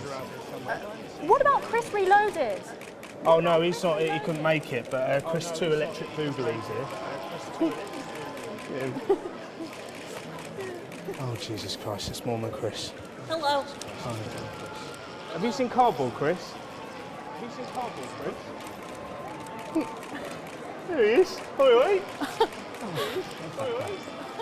Look, I wouldn't normally ask this, but spill the gossip. Is there anyone in the cast you don't get on with? Well, everyone would think it would be Killer Chris, but he's all right. Yeah, he's really into crosswords. I think it'd probably be Surfer Chris. Oh, come on, man. Or Disco Chris. Honestly, he's god-awful. Bit of cheeky celeb insight there. Oh shit, I better go actually, before Sheriff Chris and Chris Beard fall out again. Oh no, I'm sorry, I've got to go, too late, sorry. I'll see you inside. No, yeah? thank you, Big Chris. Amazing. Megan, no, I've heard the production actually had to hire out a separate screen exclusively for them. I'm sure they'll love the movie. What a pleasure to meet with such varied and talented stars. Megan. Thanks, Patrick. What a colourful interview there on what looks like an amazing night. They certainly know how to make an entrance. And the automated really does seem to have unstoppable written all over it, because despite Boris Horsey in Hours magazine calling it Lawrence Blunderclatch's overly long suicide note, in a review which ends with the words, and he hasn't even had the decency to see it through, the film, which is free to all residents of the territories, has seen record pre-bookings and looks set to run for months and months. But let's go back to those lucky few seeing it tonight. Oh, I'm so jealous. Robin, you seen anything unusual there? Thanks, Megan. Well, will you settle for the territory's most eligible bachelor? 5 years ago, Steve Saxon was an unknown. Then a series of incredible performances in acclaimed productions from Hamlet's Jam to the curious rise of Algernon Ding Dong made him the most wanted man in drama. He's been voted sexiest man under 25 for 3 successive years. Now, let's see if he'll talk to the NLN. Excuse me, Mr. Saxon. Steve, have you got a moment to spare to talk to the NNN? Oh, hi, the NNN. You know, your show gave me my first chance at an audience. The raw me, Steve 1.0. I remember. Even then, everyone could see there was something so special about you. The whole thing is burned into my mind. A moment is the very least I can give your amazing viewers in return. Not that we're actually going anywhere. Where is she? Are you going to introduce us to your date? But of course, this I'm is... Charlotte Winstanley-Ashton. I was in Hey Friendship too. You know, that scene you burned into your mind? I was in that. No. Sorry? Don't remember you at all. Are you sure you were in that? Yes, I was the pretty one. Tell her, Steve. Looks are really important. Well, if you say so, Steve. So, it's been a big year for you. I believe you've been tackling the Bard. Yeah, so I've been working with an enfant terrible called Quentin Suckerpunch. We've been doing all the Shakespeares. Crikey, all of them? Yeah, so we shoot one a week. I play all the parts, so I learn them at the weekend and then we shoot them naked in his steam room. The lighting in there is really good. Sorry, did you say naked? Yeah, well, he is. I'm in a variety of hats. It's an old theatrical tradition. I had a single out. It was called Look at Me. And you did that advert, didn't you, babe? Is that your dental floss? And the sex tape, of course. Steve! I don't like to talk about that. Although apparently it's available for $11.99 everywhere. Just ask your newsagent. So, what is your favourite Shakespeare play then, Steve? Ooh, I like the wordy one. It's starting soon. I'm going to miss the trailers and we haven't even got any popcorn yet. She'll be here. Oh, I'm sorry I'm late, guys. What took you so long? There was an injured pigeon. I'll explain on the way in. Now, of course, I remember you from that legendary first appearance. Really? Her too? You were such a serious little thing. You had that horrible sister. Yes, that was me. I'm the horrible sister. Don't be so hard on yourself, babe. Looks are really important. So, what have you been up to, Harriet? Actually, last year I was overseas bringing art to the starving children from outside the territories. They may not have food, but they can still have comedia. Good for you. And now I'm in an experimental physical theatre piece about the existential angst of Wicker. Amazing. So arts. We do it above a pub on Thursdays. I was also the girl who got murdered in the bath in Night Slasher 3. Haven't seen it. She was brilliant. Thanks, Steve. Fucking hilarious. Yeah. Thanks, Steve. I think it's starting soon and I really need a tinkle. Oh my God, you need the Luna. We're going to completely miss the trailers. You were so selfish. Sorry. We've got to go. Oh, of course. Thank you so much for talking with us and enjoy the movie. Thanks. Love the NNN. I love you guys. Stop showing off. Sorry. I love you guys. Oh my God, Megan, I can't believe that. Steve Saxon, Harriet Winstanley-Hamilton, and someone else, can't remember her name for the life of me. I'm too starstruck. If I'm honest, I think I've just come. Back to you, Megan. Lucky you, and enjoy the movie. The Automated opens in cinemas across the territories this weekend. What a star-studded event, eh, Stacey? Who cares?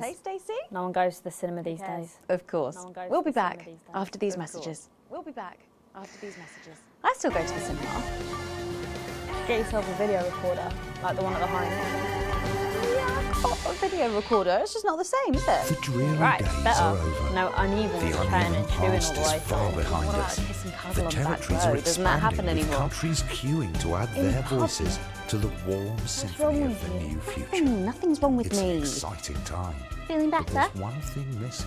Alright, you are. That's where you Gotta come get in. set up for heat rash. Advance are calling Big on Bonnie Jones talented, something. creative And there he is. people It was from on his across the rider. territories to submit Apparently it's their medicinal. most stirring Ronnie's creations always high. as entries Gives in him the orange juice. United Territories Anthem Speaks. Slam. We're He's a looking stupid for a cunt. new song I'm for the just new like you, future. shouldn't. Something that speaks from and to your hearts. An original composition of cooperation and cohesiveness. A song of solidarity for a steadfast society. No previous songwriting experience is required. All you need to do is record or notate your anthem and, if possible, arrange it for a modern 39-piece chamber orchestra or 44-voice choir. The entries will be judged by acclaimed composer Jonathan Williamson, responsible for the soundtracks to Bullet Man, The Automated, and, of course, Space Opera, Parts 1, 2, and 5. So why not put on your composing trousers, sharpen your music stick, and have a go? You can grab the friendly 31-page entry form at your nearest team offices. Advance, because a mighty movement requires a mighty melody. 5, 4, 3. Welcome back. For our final segment tonight, Stacey and I are delighted to be joined by Heat Rash. Their new album, Girls and Why We Love Them All, comes out this weekend. So, let me see if I can get this right. It's Nolan. I write the songs. Ronnie. That's what it says on my tattoo. Oh, you've got a tattoo of your name on yourself. Okay. In case he forgets it. This raconteur, you must be Chinny. Why do they call you Chinny? It's because of this ugly old thing. I don't know what you mean. God, you're so fucking embarrassing. Dale. Crikey, Dale, you do not look old enough to be in a band. I get that a lot. I'm actually 23, the oldest one. I have a growth disorder. God, I'm so sorry. I didn't know that. It's so cool, Preeti. I was only messing with you. He's actually 58. Okay, right, I see. You're going to be a handful, are you, boys? Oh, you must be TP. What does TP stand for? Tiny prick. It stands for team player. I see. How long have you had that nickname? Ever since Nolan decided Terry Prodance was a shit name for a member of a boy band. No co, Ronnie. Yeah, no co, Ronnie. No co, Ronnie. I'm sorry, what does no-co mean? It's the opposite of SoCo. It's the opposite of SoCo. Fuck's sake. SoCo. Yeah. So cohesive. Yeah. So cohesive. You pretees say cool. Right, okay, thank you, Stacey. I'm sorry about her. Not your fault. She's uneven. So you guys met through a popular show on one of our rival channels, didn't you? Yeah, Team Players with a Z. So how did that work then? Well, actually, Dell and I knew each other from school. We were actually classmates. And Fuck's sake, Nolan, mate. Give someone else a chance. We all went on Team Players. We all auditioned. The judges put us into bands. And, yeah, we went to their houses and they just put us into bands. it's an example of how we're greater than the sum of our parts when we work in harmony. And occasionally singing it. So every week on the show, they get these bands and they give them a song that the producer just found from under the bin somewhere. Actually, I write the song. And the public would phone in and decide which song they like best. Right, and then the losers would be eliminated. Yeah? Mum. What? No-co. Preeti, so no-co. The band who get the most approval get to play their song again. Sure.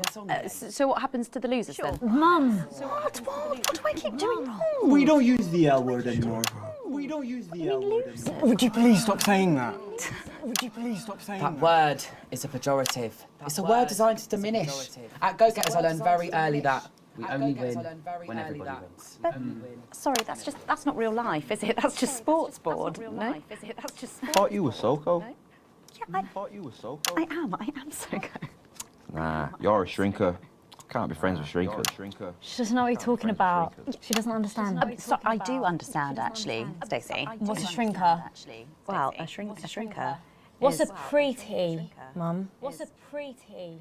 Well, I think it means someone who's older, doesn't it? Pre-territories. It's someone who turned 18 before the new future. We call you pretees. Uneven. Mimi's. Nonks. It's not her fault she's old. She can't help it. It's not her fault she's old. I'm trying to help you here. I don't think I need your help. See? I don't think I need your help. See? Is that so? Total Mimi. Yes, obviously. Yes, obviously.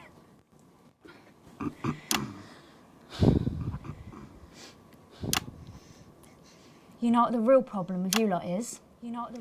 You just can't get over the fact that your beloved Disrupt are gone and you just don't fit in anymore. But the truth is, Disrupt were violent, no-co, pricks being led by a fucking psycho. I'm glad they lost, and you should be too. Listen, not everyone over 30 supported Disrupt, Stacey. Not everyone, no, but one fuck-off lot of you did. SoCo, Stacey. SoCo. We've all learned maybe a little bit more than we expected to there. I'm genuinely delighted to have met Heat Rash. And before we end the show tonight, I think you're going to sing for us, aren't you? Yes, that's right. We're going to sing a song from Girls and Why We Love Them All called Pieces of My Heart, which is about a real relationship I had with an actual girl. Oh, Nolan, give it a rest, mate. No one cares. Go on, let's get on these stools, lads. Right. Let's get on these stools, lads. Right. So, Stacey, can I get your contact? Oh, she's 15. Go on, piss off and sing your song, Terry. Christ. Right you are.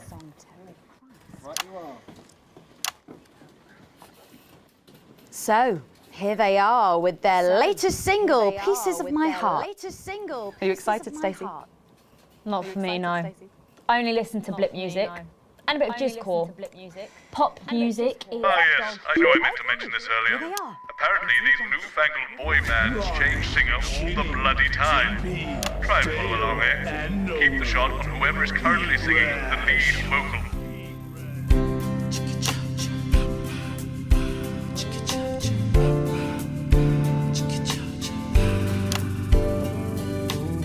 I saw you standing by the man you sent with a brand new pair of Lakers, baby. Do you remember? You took the first of the pieces of my heart. We wandered into a bush and grabbed a vodka and stank. Took our assets and our wealth and drew them out of the bag. I gave you little pieces of my heart. I didn't know two hearts could ever feel like this, girl. It's like you were custom made for me by Remington's fist. I take all of the loves that didn't last and leave them in the uneven path. Share the new future as my bride. You snatch me inside. There's no need to hide all the times that you cried. As my old man used to say, you blow me away. I just want you to stay. I don't want you to pay. You make me crazier than Neil today. On Liberation Night, girl, I was sitting beside you. We sat there shaking all the way through incisors. We held each other as things fell apart. We took a train through all the territories and we threw away the rules and wrote our personal stories. You took a dozen pieces of my heart. I didn't know that life could ever feel like this, girl. It's like you were custom made for me by Remington's fist. I take all of the loves that didn't last. I leave them there, the uneven past. Share the new future as my bride. Snatch me inside. There's no need to hide all the times you have cried. As my old man used to say, blow me away. I just want you to stay. I just want you to play. You make me crazier than Neil. Make me crazier than Neil today.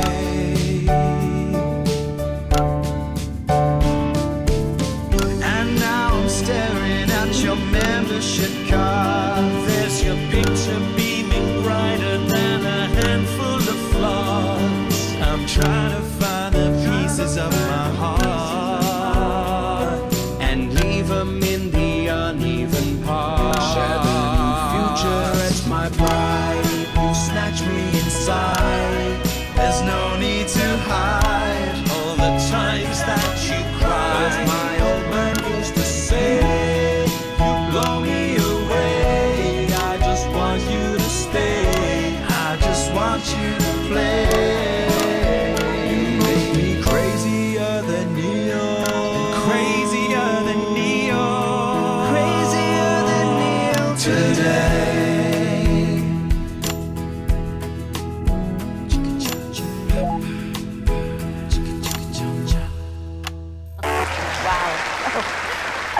Thank you, Yukash.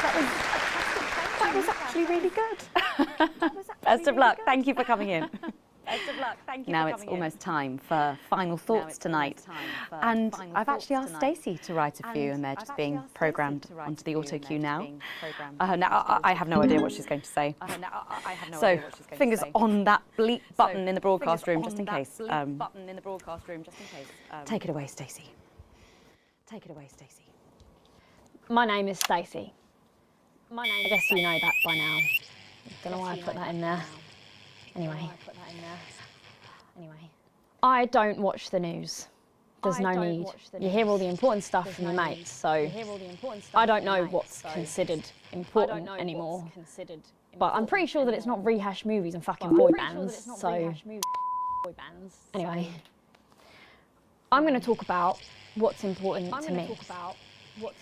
When Advance were first elected 6 years ago, I was 9 and in a home. Not a family home like you call a home. This was a state children's home. It was fucking awful, actually. It was like a Charles Dickens book. The roof leaked and the walls were damp some mornings. The food was bad. Drugs and alcohol were everywhere. No one cared. You had to watch your back all the time because there weren't enough staff to manage us. And yes, as you'd imagine, there was a lot of some bad stuff went down there with some of the staff. Not all of them. But the others knew, and they didn't stop it. And then Advance won the election. And like a miracle, things started to change. They got better. We had nicer food.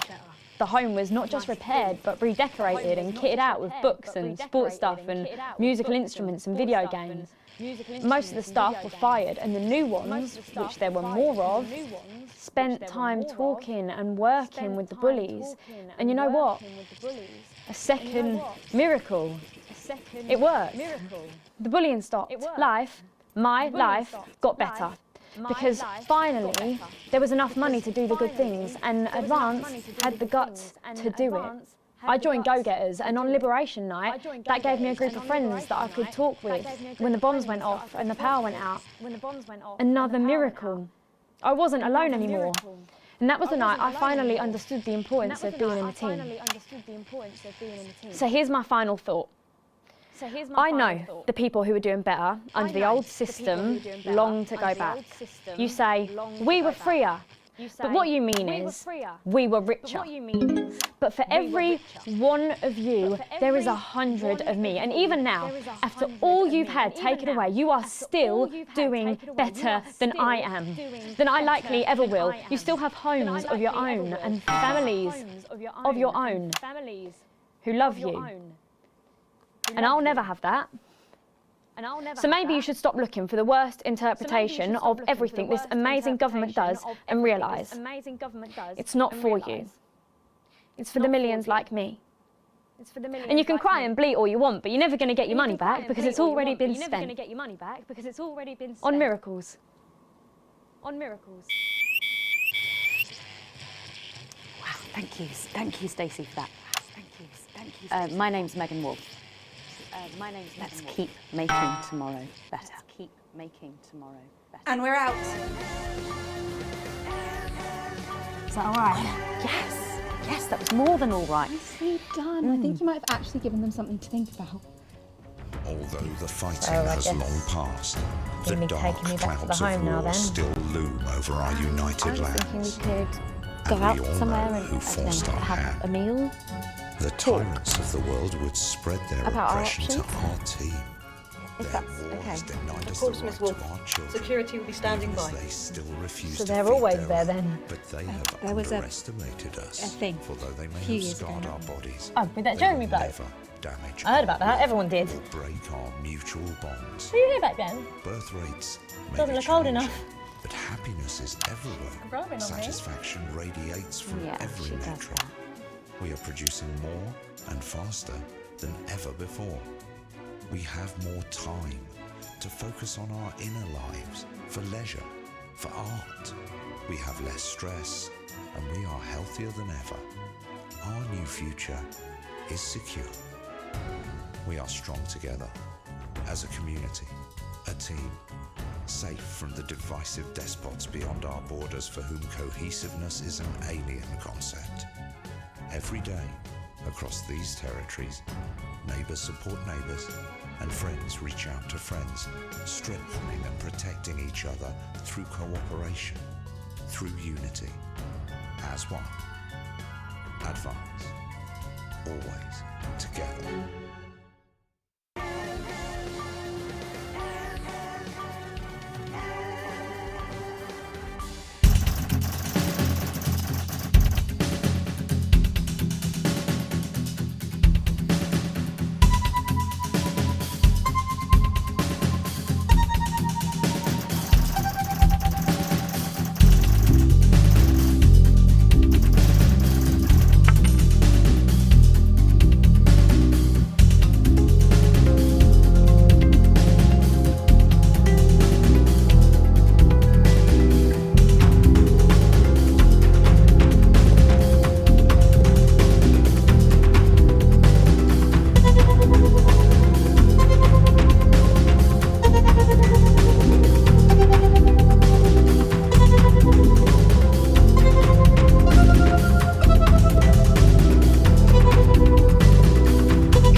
Winston, good evening.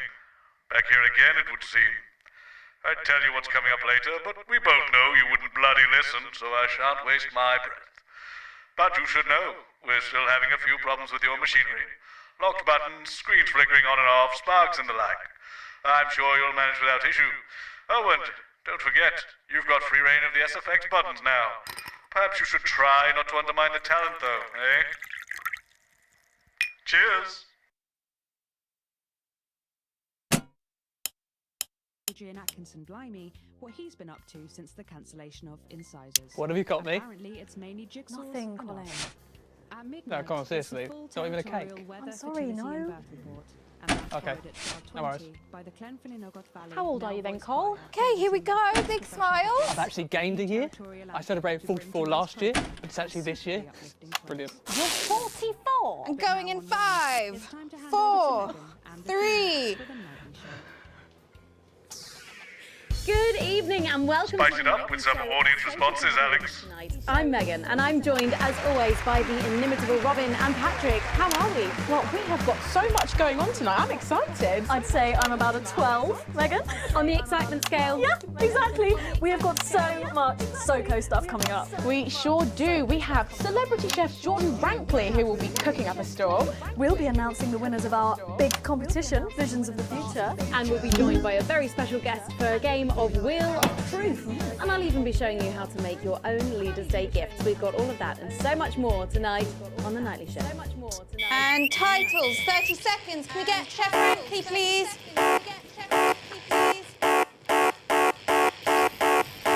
We are all these types because we are you. We will look.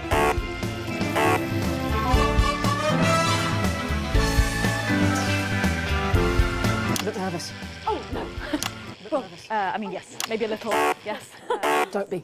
Just a little bit of pastry. 5, 4, 3. Right, let's have some applause on the way into the next section. Paces by Chef Jordan Rankley. But first, we know you love them, so Robin's going to give us an update on our lovely Nightly Show pets in Pet Corner. Splendid, that's the ticket.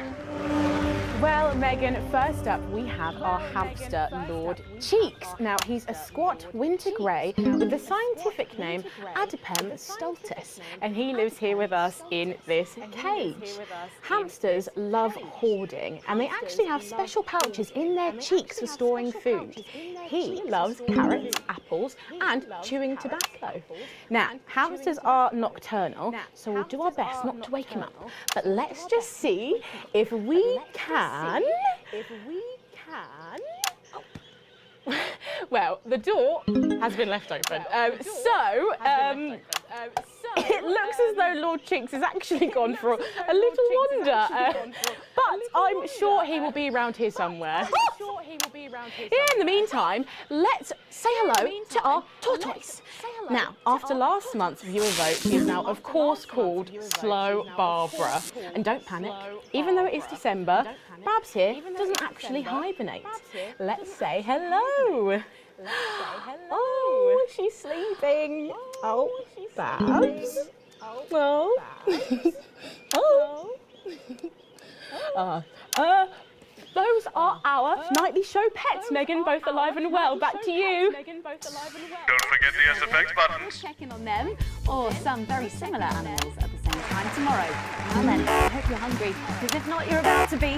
Patrick Bannon is with Chef Jordan Rankley, and they're going to be showing us how to knock up a delicious apple pie. It's time to go into the kitchen. That's right, and I'm joined here by Chef Jordan Rankley. Welcome to the Nightly Show kitchen. How does it compare to the kitchens you're used to? I love the colours. It's vibrant. It's fresh. It's fun about all the arseholes. Yes? Sorry? So, you own 6 restaurants, you've been awarded 9 Ballon d'Or across your career, and you've worked alongside the best chefs in the world. Tonight you've got me. Oh, are you worried? Am I fucking worried? Are you worried? Are you fucking worried? Yes. So, what are we making today, Chef? So, we've got a family over for Leaders' Day. They're hungry. We're going to make them a delicious apple pie. Ooh, lovely. It's got sweetness, it's got the acidity of the fruit, and then get the richness of that pastry. Incredible. Wow, okay, so where do we start? So we're going to start by making our filling. So we've got about 1 kilogram of fresh cooking apples here. Fucking beautiful.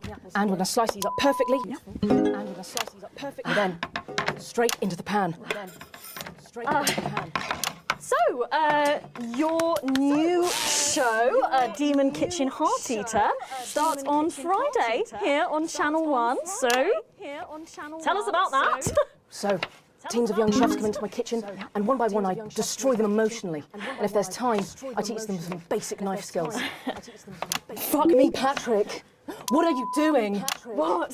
Shit. Is that how you cut? Fuck, you'll lose a fucking finger. Don't worry, I've got spares.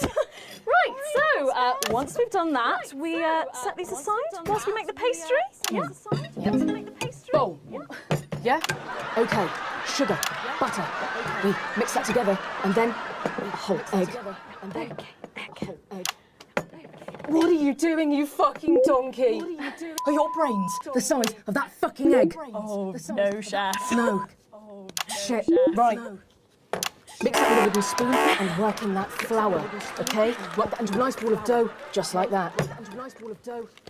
So, what does the notoriously fierce Jordan Rankley do to unwind? Shit in bed. What's that? What is that? Well, it's a bit lumpy. Lumpy? It could fucking pass for a sack of spuds. Touch that. Touch it. Yeah? Pathetic. That goes into chill. Now, we're mixing our filling. Apples, sugar, cinnamon. So, you own 6 restaurants across 5 territories. Which is your favourite? Are you mixing that or fucking it? What? Are you going to light a candle? Take it out to dinner? Fucking mix it for fuck's sake. Right. Now we're rolling out 2/3 of our pastry. A bit of flour into the dish. And the filling goes next, right? Absolutely right. Lovely.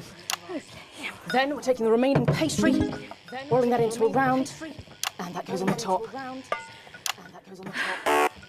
Beautiful. Lovely. Okay. Right.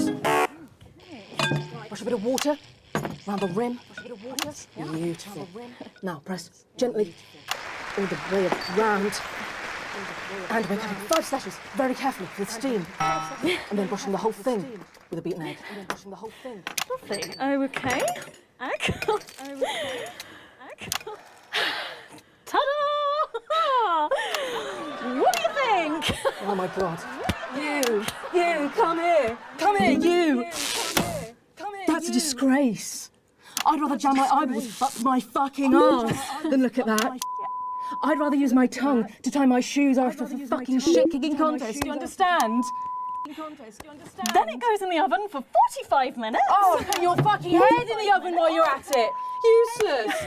You! Come here, you! You're the worst fucking thing to happen to food since cyanide. Do you know that? I tell you what. Fuck off! Get the fuck out of here! Fuck off! Okay, well, while I do that, let's go now to Megan and Robin, who will be announcing the winners of our competition, Visions of the Future. With SFX, less is more, Alex. Well, that looks delicious. If you want to follow along at home, then make sure you write in with a stamped addressed envelope and we'll send you the fact sheet.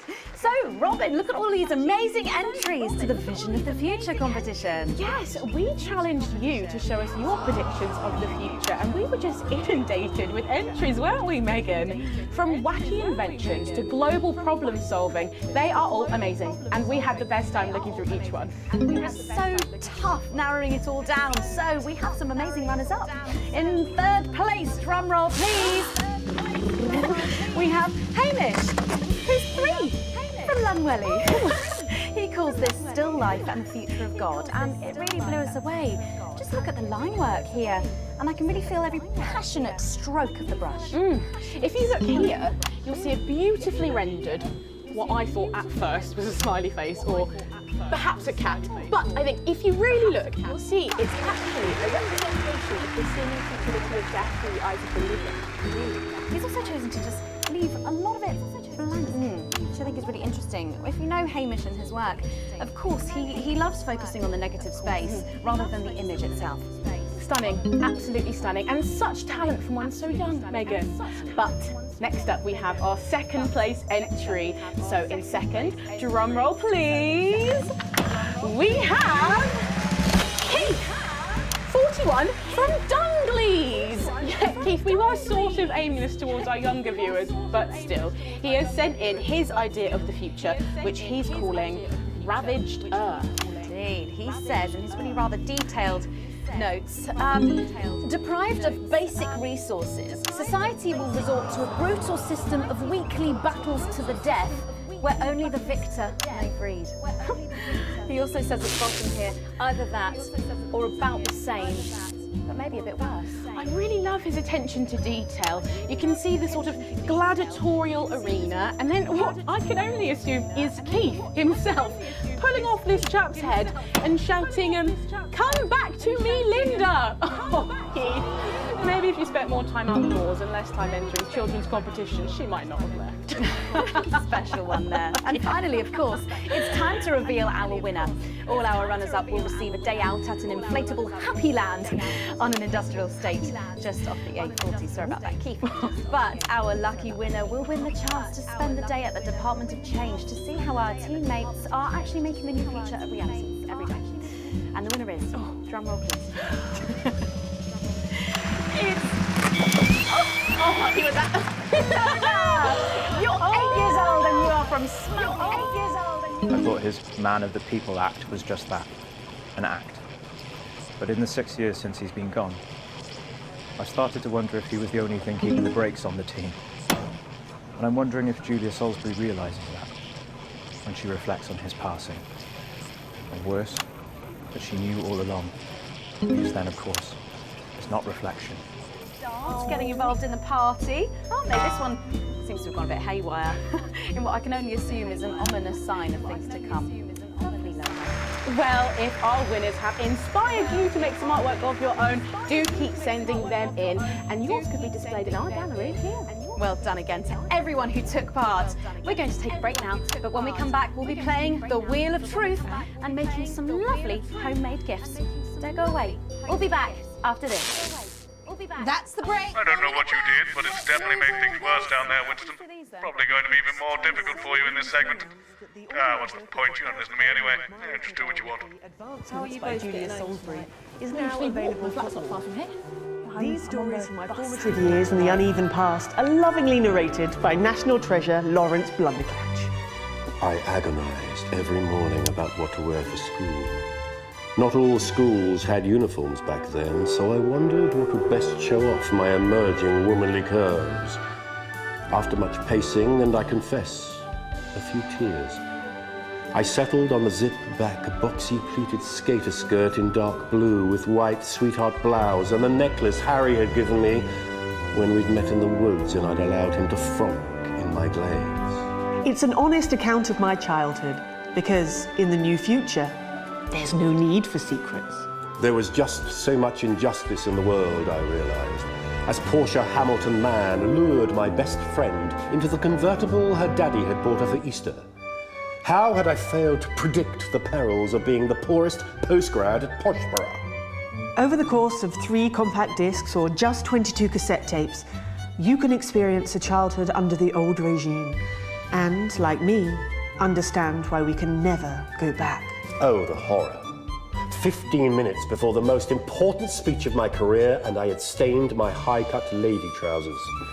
Waves of nervous nausea seized me, like Harry did on that night when I let him touch me in the thicket.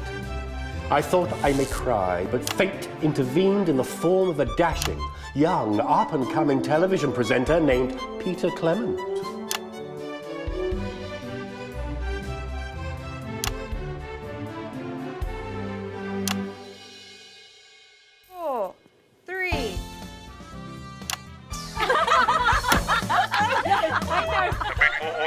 answer would be nice, Alex. We were just saying we can't wait to taste Patrick's pie. Oh, I don't know, I think I could wait. Well, here it is, fresh out the oven. Well, it does look amazing. Jordan, how did that Patrick do? Well, let's just say that pie's got more crust than my grandmother's arsehole. Well, thank you for that. Well, come on, try it. Dig in. Okay.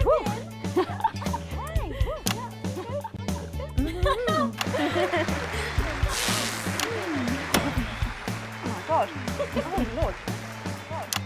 And a little glass of comfort for Robert, I think. But now you better go and get ready for that next feature. Every night we play a game of Wheel of Truth with our celebrity guests. But I know what you're thinking. Megan, we've only got one celeb guest. We'll observe viewers, well observed.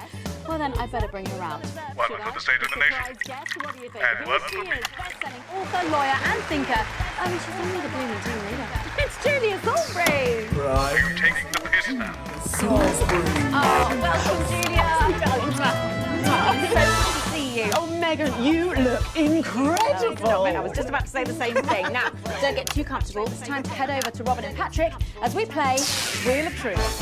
Has the audience gone to sleep? Remember the SFX buttons. That's right, it's that part of the show where we pit our celebs against each other to see if we can break them. That's right, Robin. They're going to spin the wheel to pick a round, and it could be anything from butterflies to slap my face. They really have no idea Lovely. what's in store. So up first we have Jordan. Let's give it a spin. Yeah, here we go. Let's give it a spin.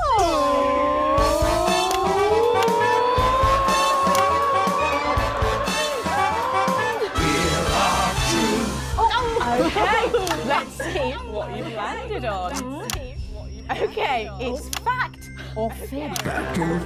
Jordan, is it true that you've been known to order takeaway for a dinner party and pass it off as your own cooking? It's one fucking time. One time. Well, I think if that pie was anything to go by, you did them a favour. Not so fast there, Julia. Fact or fib? We've heard you've got a very interesting way of saving time during the laundry. Oh my God! Go on, why don't you tell us about it? You absolutely... No, I can't. Okay, so don't judge me, okay? What I do is... We had journalists we could trust, so we made decisions for the common good. Then we took it for granted. And now we have bread and circuses. So eat your sandwiches and enjoy your clowns while you can.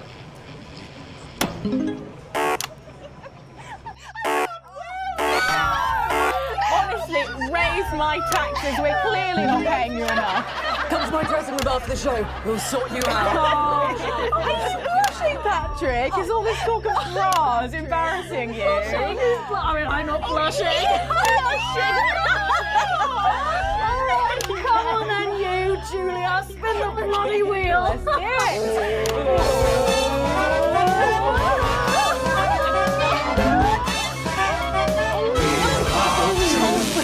Okay, here we go. It's Guess That Face. I'm going to show you a picture and you simply have to guess that face. Okay, you ready? Here we go. Julia, here we go. Who's that? Oh my God! Is that you? Yes! Look, it was a very difficult time fashion-wise. That hairdo is fucking hilarious. No, don't. I think it's sweet. The mullet is as popular now as it's ever been. Oh, well, don't get too ahead of yourself there. Jordan, who is this? Does that look familiar at all? Wow! Well, I'm glad I was getting fashion advice from someone who managed to make 7 look like 85. Just what the doctor ordered. I look like I'm haunting the fucking place. Right. We've got to move on. Jordan, let's have another spin. Okay, here we go.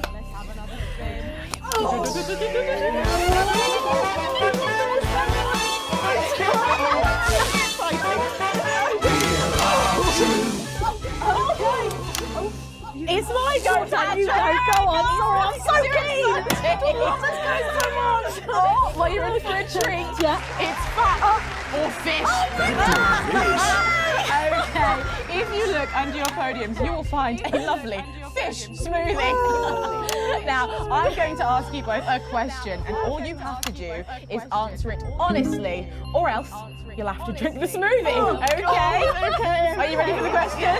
Here we go. Which of your esteemed hosts is the more talented one? Oh, what a cop out! How is it? How is it? Oh, we made it extra fishy. I need my fucking mouth. Do you know how much these taste buds are worth? Well, we've got time for one more quick spin, so go, Julia,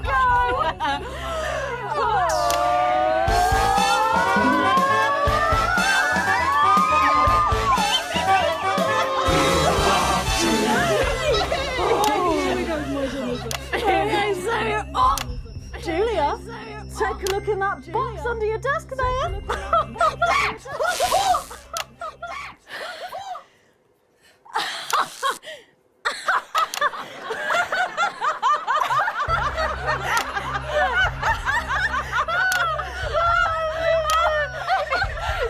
I think Lord Cheeks is trying to get in on the game.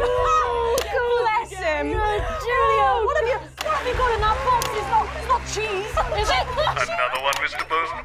Don't mind if I do, Mr. Bozeman. Balls? What am I supposed to do with these? Well, give it a go for us. But I have absolutely no idea what I'm doing. Come on. Do it. Do it. Do it. Do it. Do it. She's doing it. She's fucking doing it.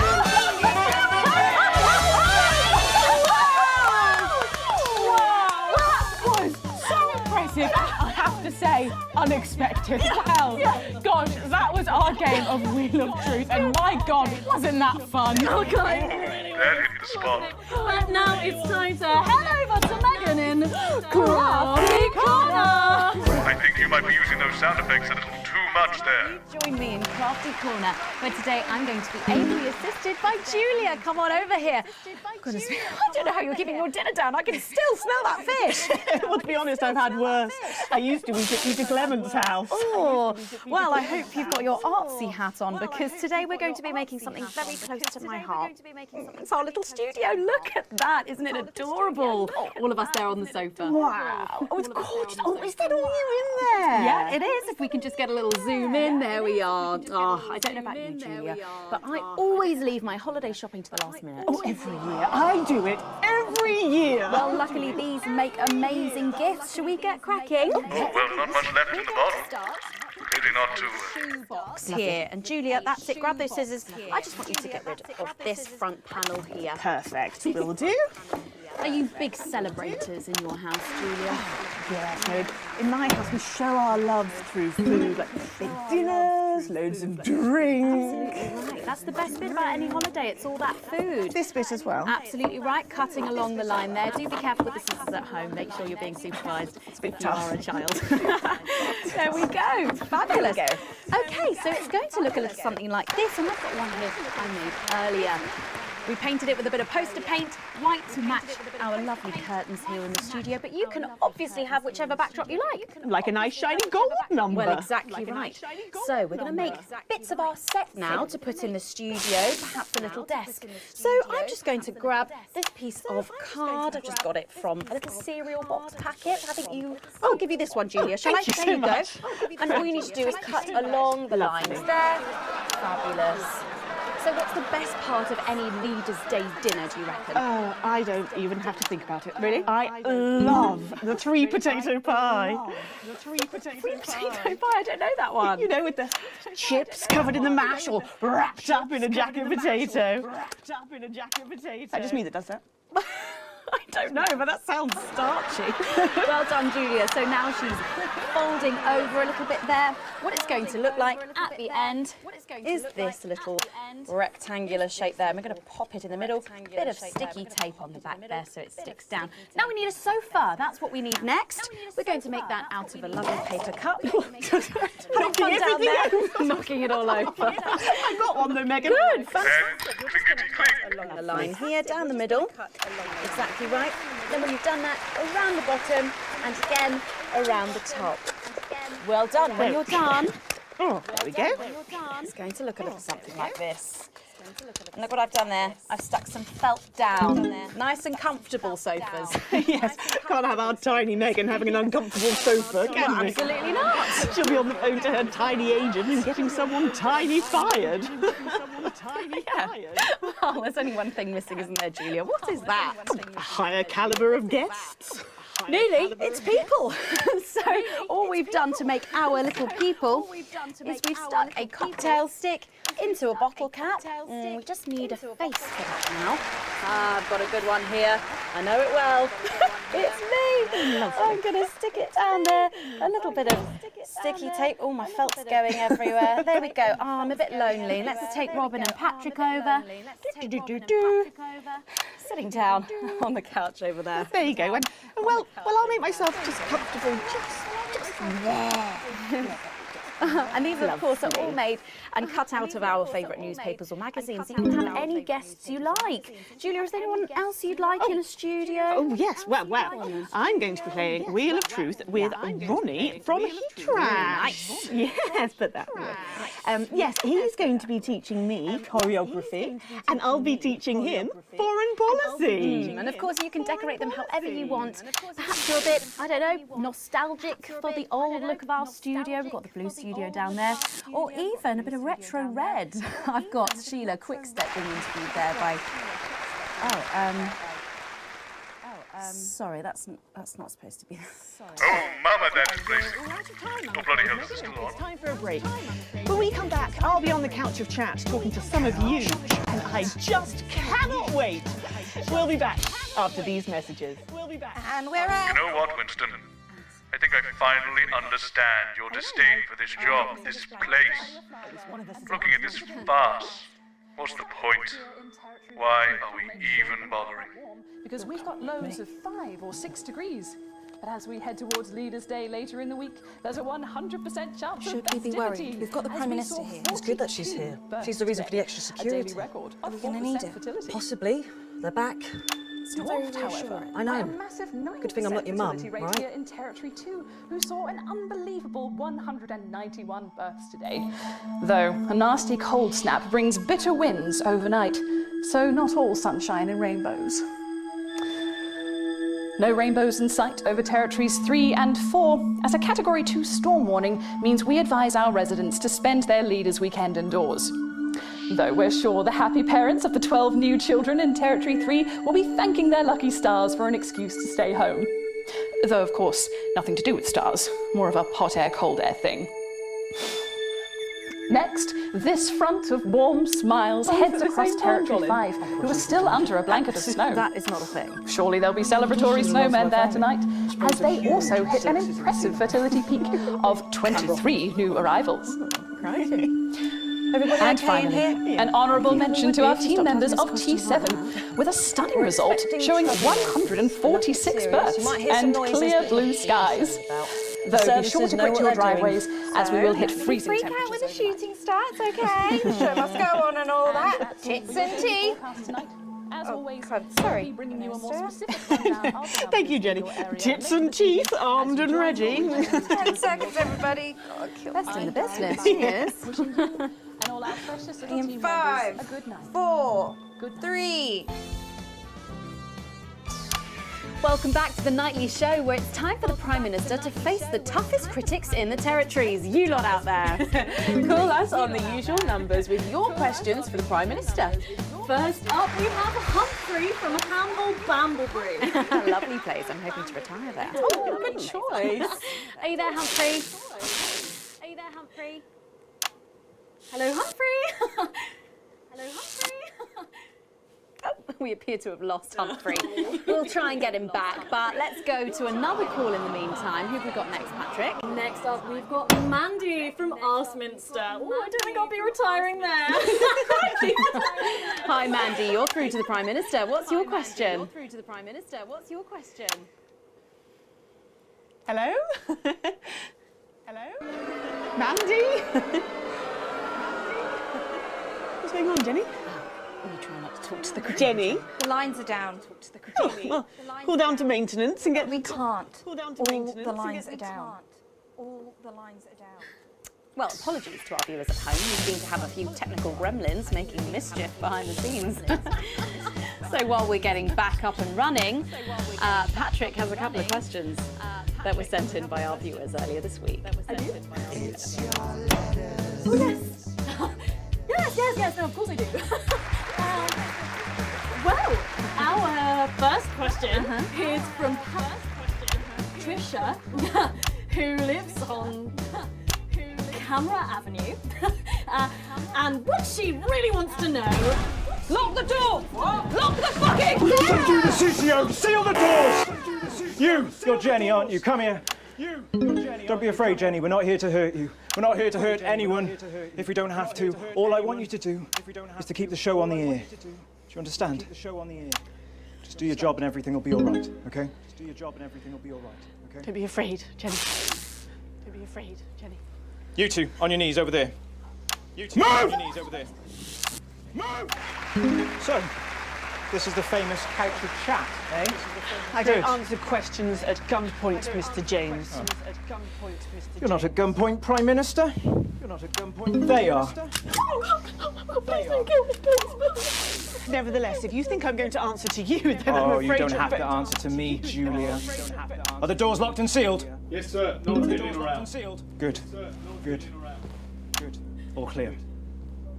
Good. Thank you. Good. Yes, good. Thank you. Yes, good. Jeremy?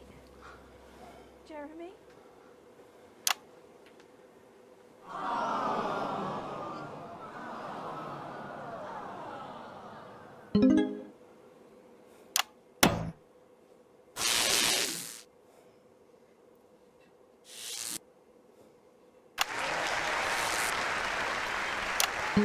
Hello, you.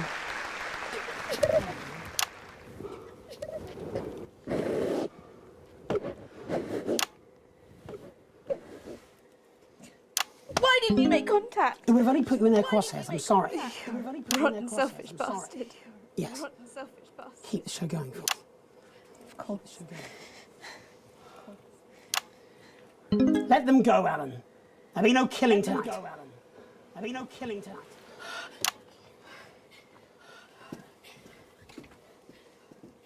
Hello. Sorry, I don't think we've met. I'm Patrick Bannon. Is that what you're telling yourself, is it? Is that what you're telling yourself, is it?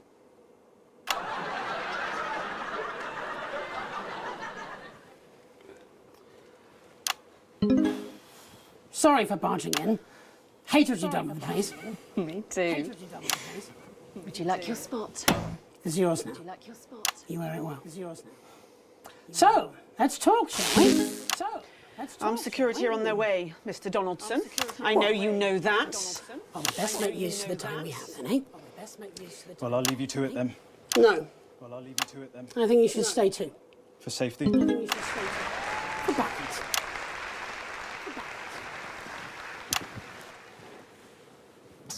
Good evening. I'm Jeremy Donaldson. Good evening. Let's welcome back the National Nightly News. Tonight I'm joined by probably the two most influential people in the country, if not the continent. So let's see if we can't kick over a few rocks and see what's lurking underneath. Prime Minister, if I could turn to you first. I have nothing to hide. Except that which is already hidden. Prime Minister, what is not effing drone? Prime Minister, what is not effing... I beg your pardon? Not effing drone. It's used in birth control, among other things. If you haven't heard of that, perhaps you could enlighten us in regards to Agrobacterium tumefaciens. I have absolutely no idea what you're talking about, Mr. Donaldson. Well, that suggests a lack of attention to detail, Prime Minister. It's a bacterium used in the genetic modification of an organism. And I found traces of both these substances in every single one of the menu centre food boxes that I've had analysed from across the territories, if you're wondering. What exactly are you suggesting? I'm not suggesting anything, Prime Minister. I'm just pointing out the facts. Oh my God. Just pointing out the facts. Is that why Kate and I can't... So you blamed it on the radioactive clouds from your bombs? Before Stacey, we tried so many times. Prime Minister, is there something wrong with the food? Is there something wrong with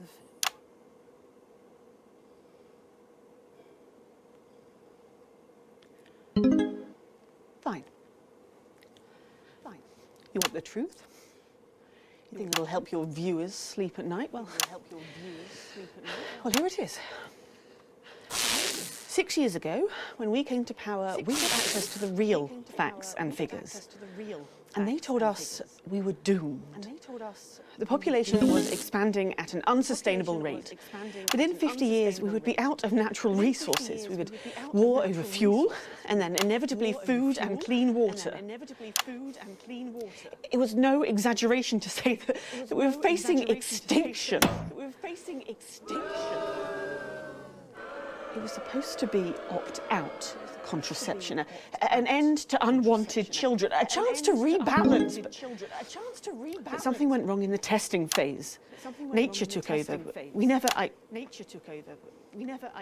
I never wanted this. So you covered it up and blamed the sterility on the bombs. Oh, please don't lecture me on morality, Mr. James. Your hands are far too dirty for that. Disrupt only did what had to be done. Disrupt are not the answer. You'll just take us to an even more extreme version of where we were before. Your miserable policies will kill us all. I'm not the one who built the transition centres. No, you're from a time where people didn't even have the basic right to choose how and when to die. You turned children against their parents. We enabled young people to speak up about the abuse that they were facing. And guess what? Most of that abuse came from within their own families. Identity cards! Grow up! Sterilised us against our will.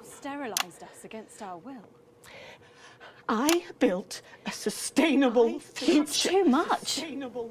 That's not for you to choose.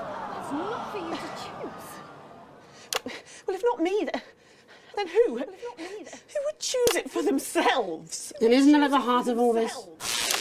You don't trust us to choose. You think you know best, you know what's good for us, and if we disagree with you, then you'll send us to betterment. That's why there's no news anymore, because there's no choice, so there's no point. There should be elections. Elections have been suspended. Time to unsuspend them then. If you want to carry on, you'll need a mandate. We have people ready to stand against you in every territory. So, let's turn to you, Mr. James. Yes. I want to assure the public that though Disrupt are occasionally forced to violent means, we are not by nature a violent organisation. Jenny? Yes, Jeremy? Could you have this queued up for us, please? Yes, Jeremy. It'd be a pleasure. Is that from Disrupt leadership? In a way. Mr. James, before you launch into a rather premature election campaign, I think it'd be useful for the viewers at home if you were to also answer a question or two. Of course.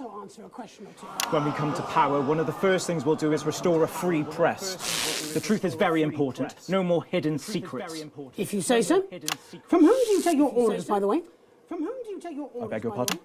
Well, you're Disrupt's spokesman, but for whom do you speak? You know I can't tell you. It's too dangerous for me to say. I don't share those concerns. You see, I've met with them almost 5 years ago now, back when I was a news anchor. And I also met with them a week ago to discuss tonight's activities. I think they wanted to check that I'd stick to the script, which really shows how little they know me. So this time, I wore a hidden camera. Would you like to see a little of what we discussed? No, you can't. She'll have them arrested. They'll be dead by morning. Not an unfair assessment. Fortunately, it's not up to me. It's up to Alex in the broadcast room. What screen, Jenny? Screen 4.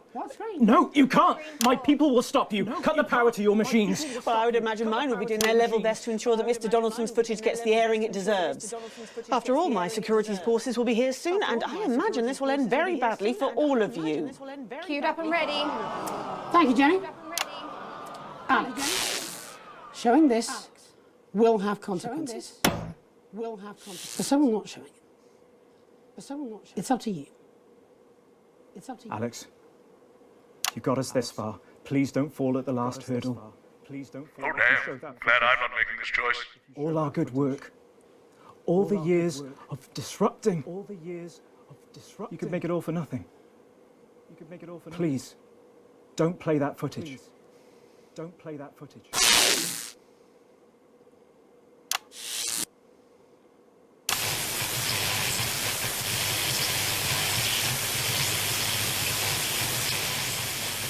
To be here tonight. I just brought down a fucking here tonight. I just brought down it was for the fucking Easter. But that's what you've never understood, is it, Mr. Donaldson? That's what you've never understood, is it, Mr. Donaldson? Just because the gun is there, you don't necessarily have to grab it. Oh, but you have to push the button. You have to pull the thread. It's your fatal flaw. No, it's not. It's what makes him great. Not every story should be told, Jeremy. We have a duty to the truth. But there are so many truths. I'm a terrorist. I'm a freedom fighter. I'm a raving lunatic. I'm the woman who killed millions. I'm the woman who saved billions. All of these things are true. But this programme and all the others like it, they pick which truth to tell, which way to word those truths. Without the tacit backing of this station, Mr. James's organisation would never have achieved what we have seen here today. We back neither Mr. James nor his organisation. Peter hated how you'd bend the truth or show us only what you wanted us to see. It's part of the reason he drank. Showing those private conversations, it would have been a betrayal of trust. Aren't you even a little curious to know what they had to say about you, Alan? What's private is private. When they want me to know, I'll know. When they feel safe to come forwards, they will. It should be up to them. That's what freedom is supposed to mean. It's your life. You choose. That's what Disrupt want. Freedom. But not freedom from consequences. Nobody grows that way. We become sterile, like she made the rest of society. You should be in prison. Oh, and by that token, so should you, Mr. James. Oh, and by that token, so should you, Mr. James. There will be elections in the territories.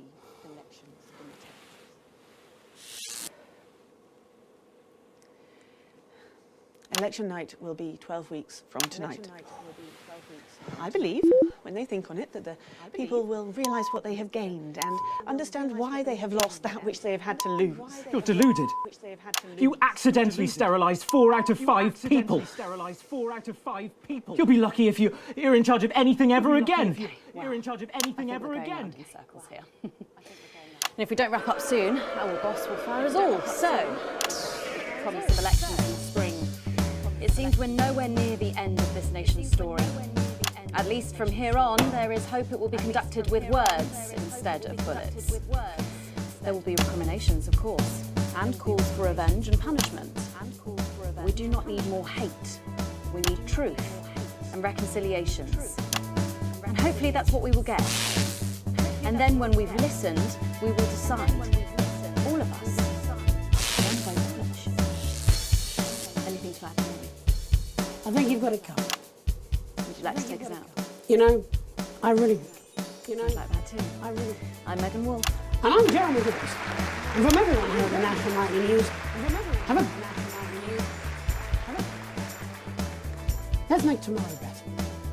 Let's make tomorrow better. And we're out. I'll be on the phone to Bozeman in the morning. And we're out. That'll be interesting. His daughter just gave birth to an unviable. Are you coming out with us? Apparently, we're free to go. You go. Will you be joining us on the campaign trail? We have never been I wouldn't vote for your party, Mr. James. healthy, Or hers. and the team has never Who knows? been Maybe I'll run as an independent. You wouldn't last But 5 there minutes. are those who would seek to You're too honest for separate and politics. destroy us. They think they can infiltrate us, that they can drive apart our bonds of Thank family, you friendship, for and community. Letting me But we see them. ruin your awful show. Clear as day. Sowing Oh, I've got division, some hope that this new undermining format won't our be around lives long, and threatening especially our when Bozeman sees the achievements. ratings tonight. Who knows, we might be able to do some real Freedom of news. speech to justify their discriminations.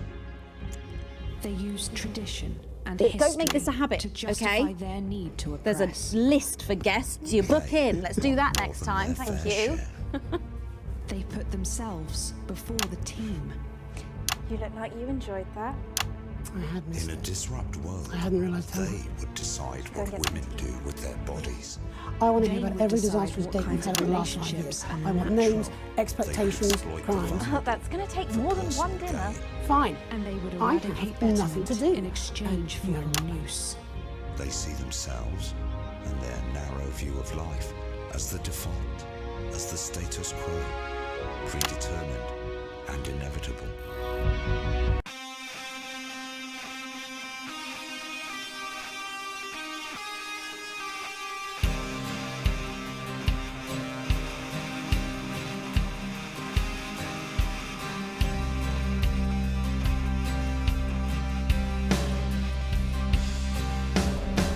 Take a little time with your thoughts now. Maybe think before you take up that cause now. Don't end up with remorse now.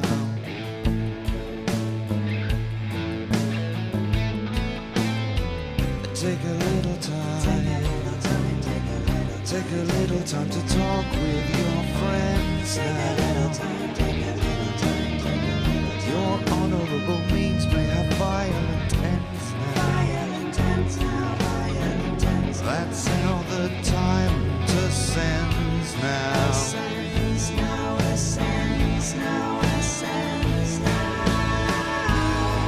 But they will lie and lie and lie. They will leave you when you cry. They will bleed you till you're dry. And you will never once ask why.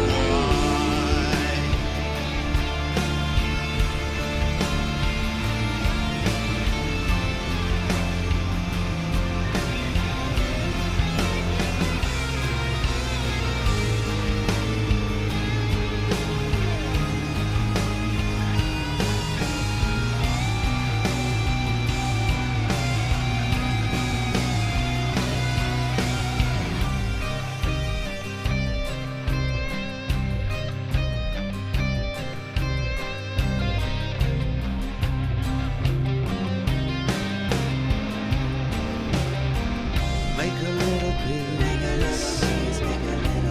Make a little peace with yourself now. Lay your knowledge out on the shelf now. Make a new decision using something else now.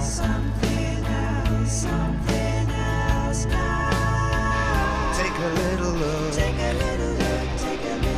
Take a look behind the gold curtain. See if the beliefs you hold certain don't make you a horrible person.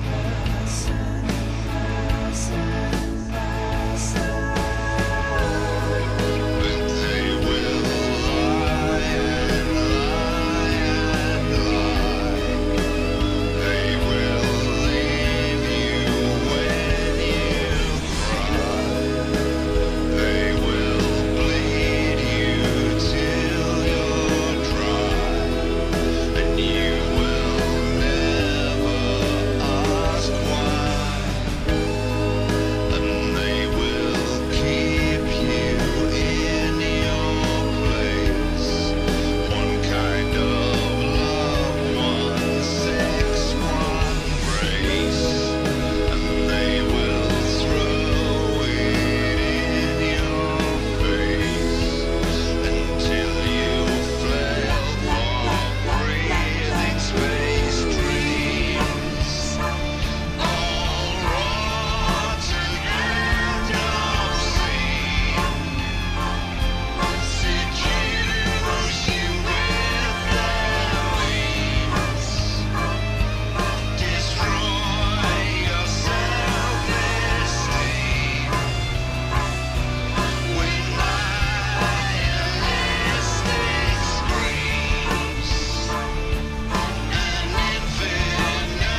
And although this is our last broadcast here on One, we'd like to thank Disrupt's leadership for this chance to say a fond farewell to you, our loyal viewers. Disrupt TV will broadcast its first programming tomorrow with a documentary called Benefit Scroungers and the Undeserving Poor, followed by The Kyle Springle Show, where a lie detector reveals a man who married his sister's brother's niece's uncle before closing out the night with One Nation News Max, where Chet Blaze will be asking, how many guns is enough? Well, all that remains to say is thank you from all of us here at the National Nightly News and Channel 1. It's been an honour to inform and entertain you over the last 40 years. Thank you for letting us into your homes one last time. I'm Megan Wolfe. Good night and good luck.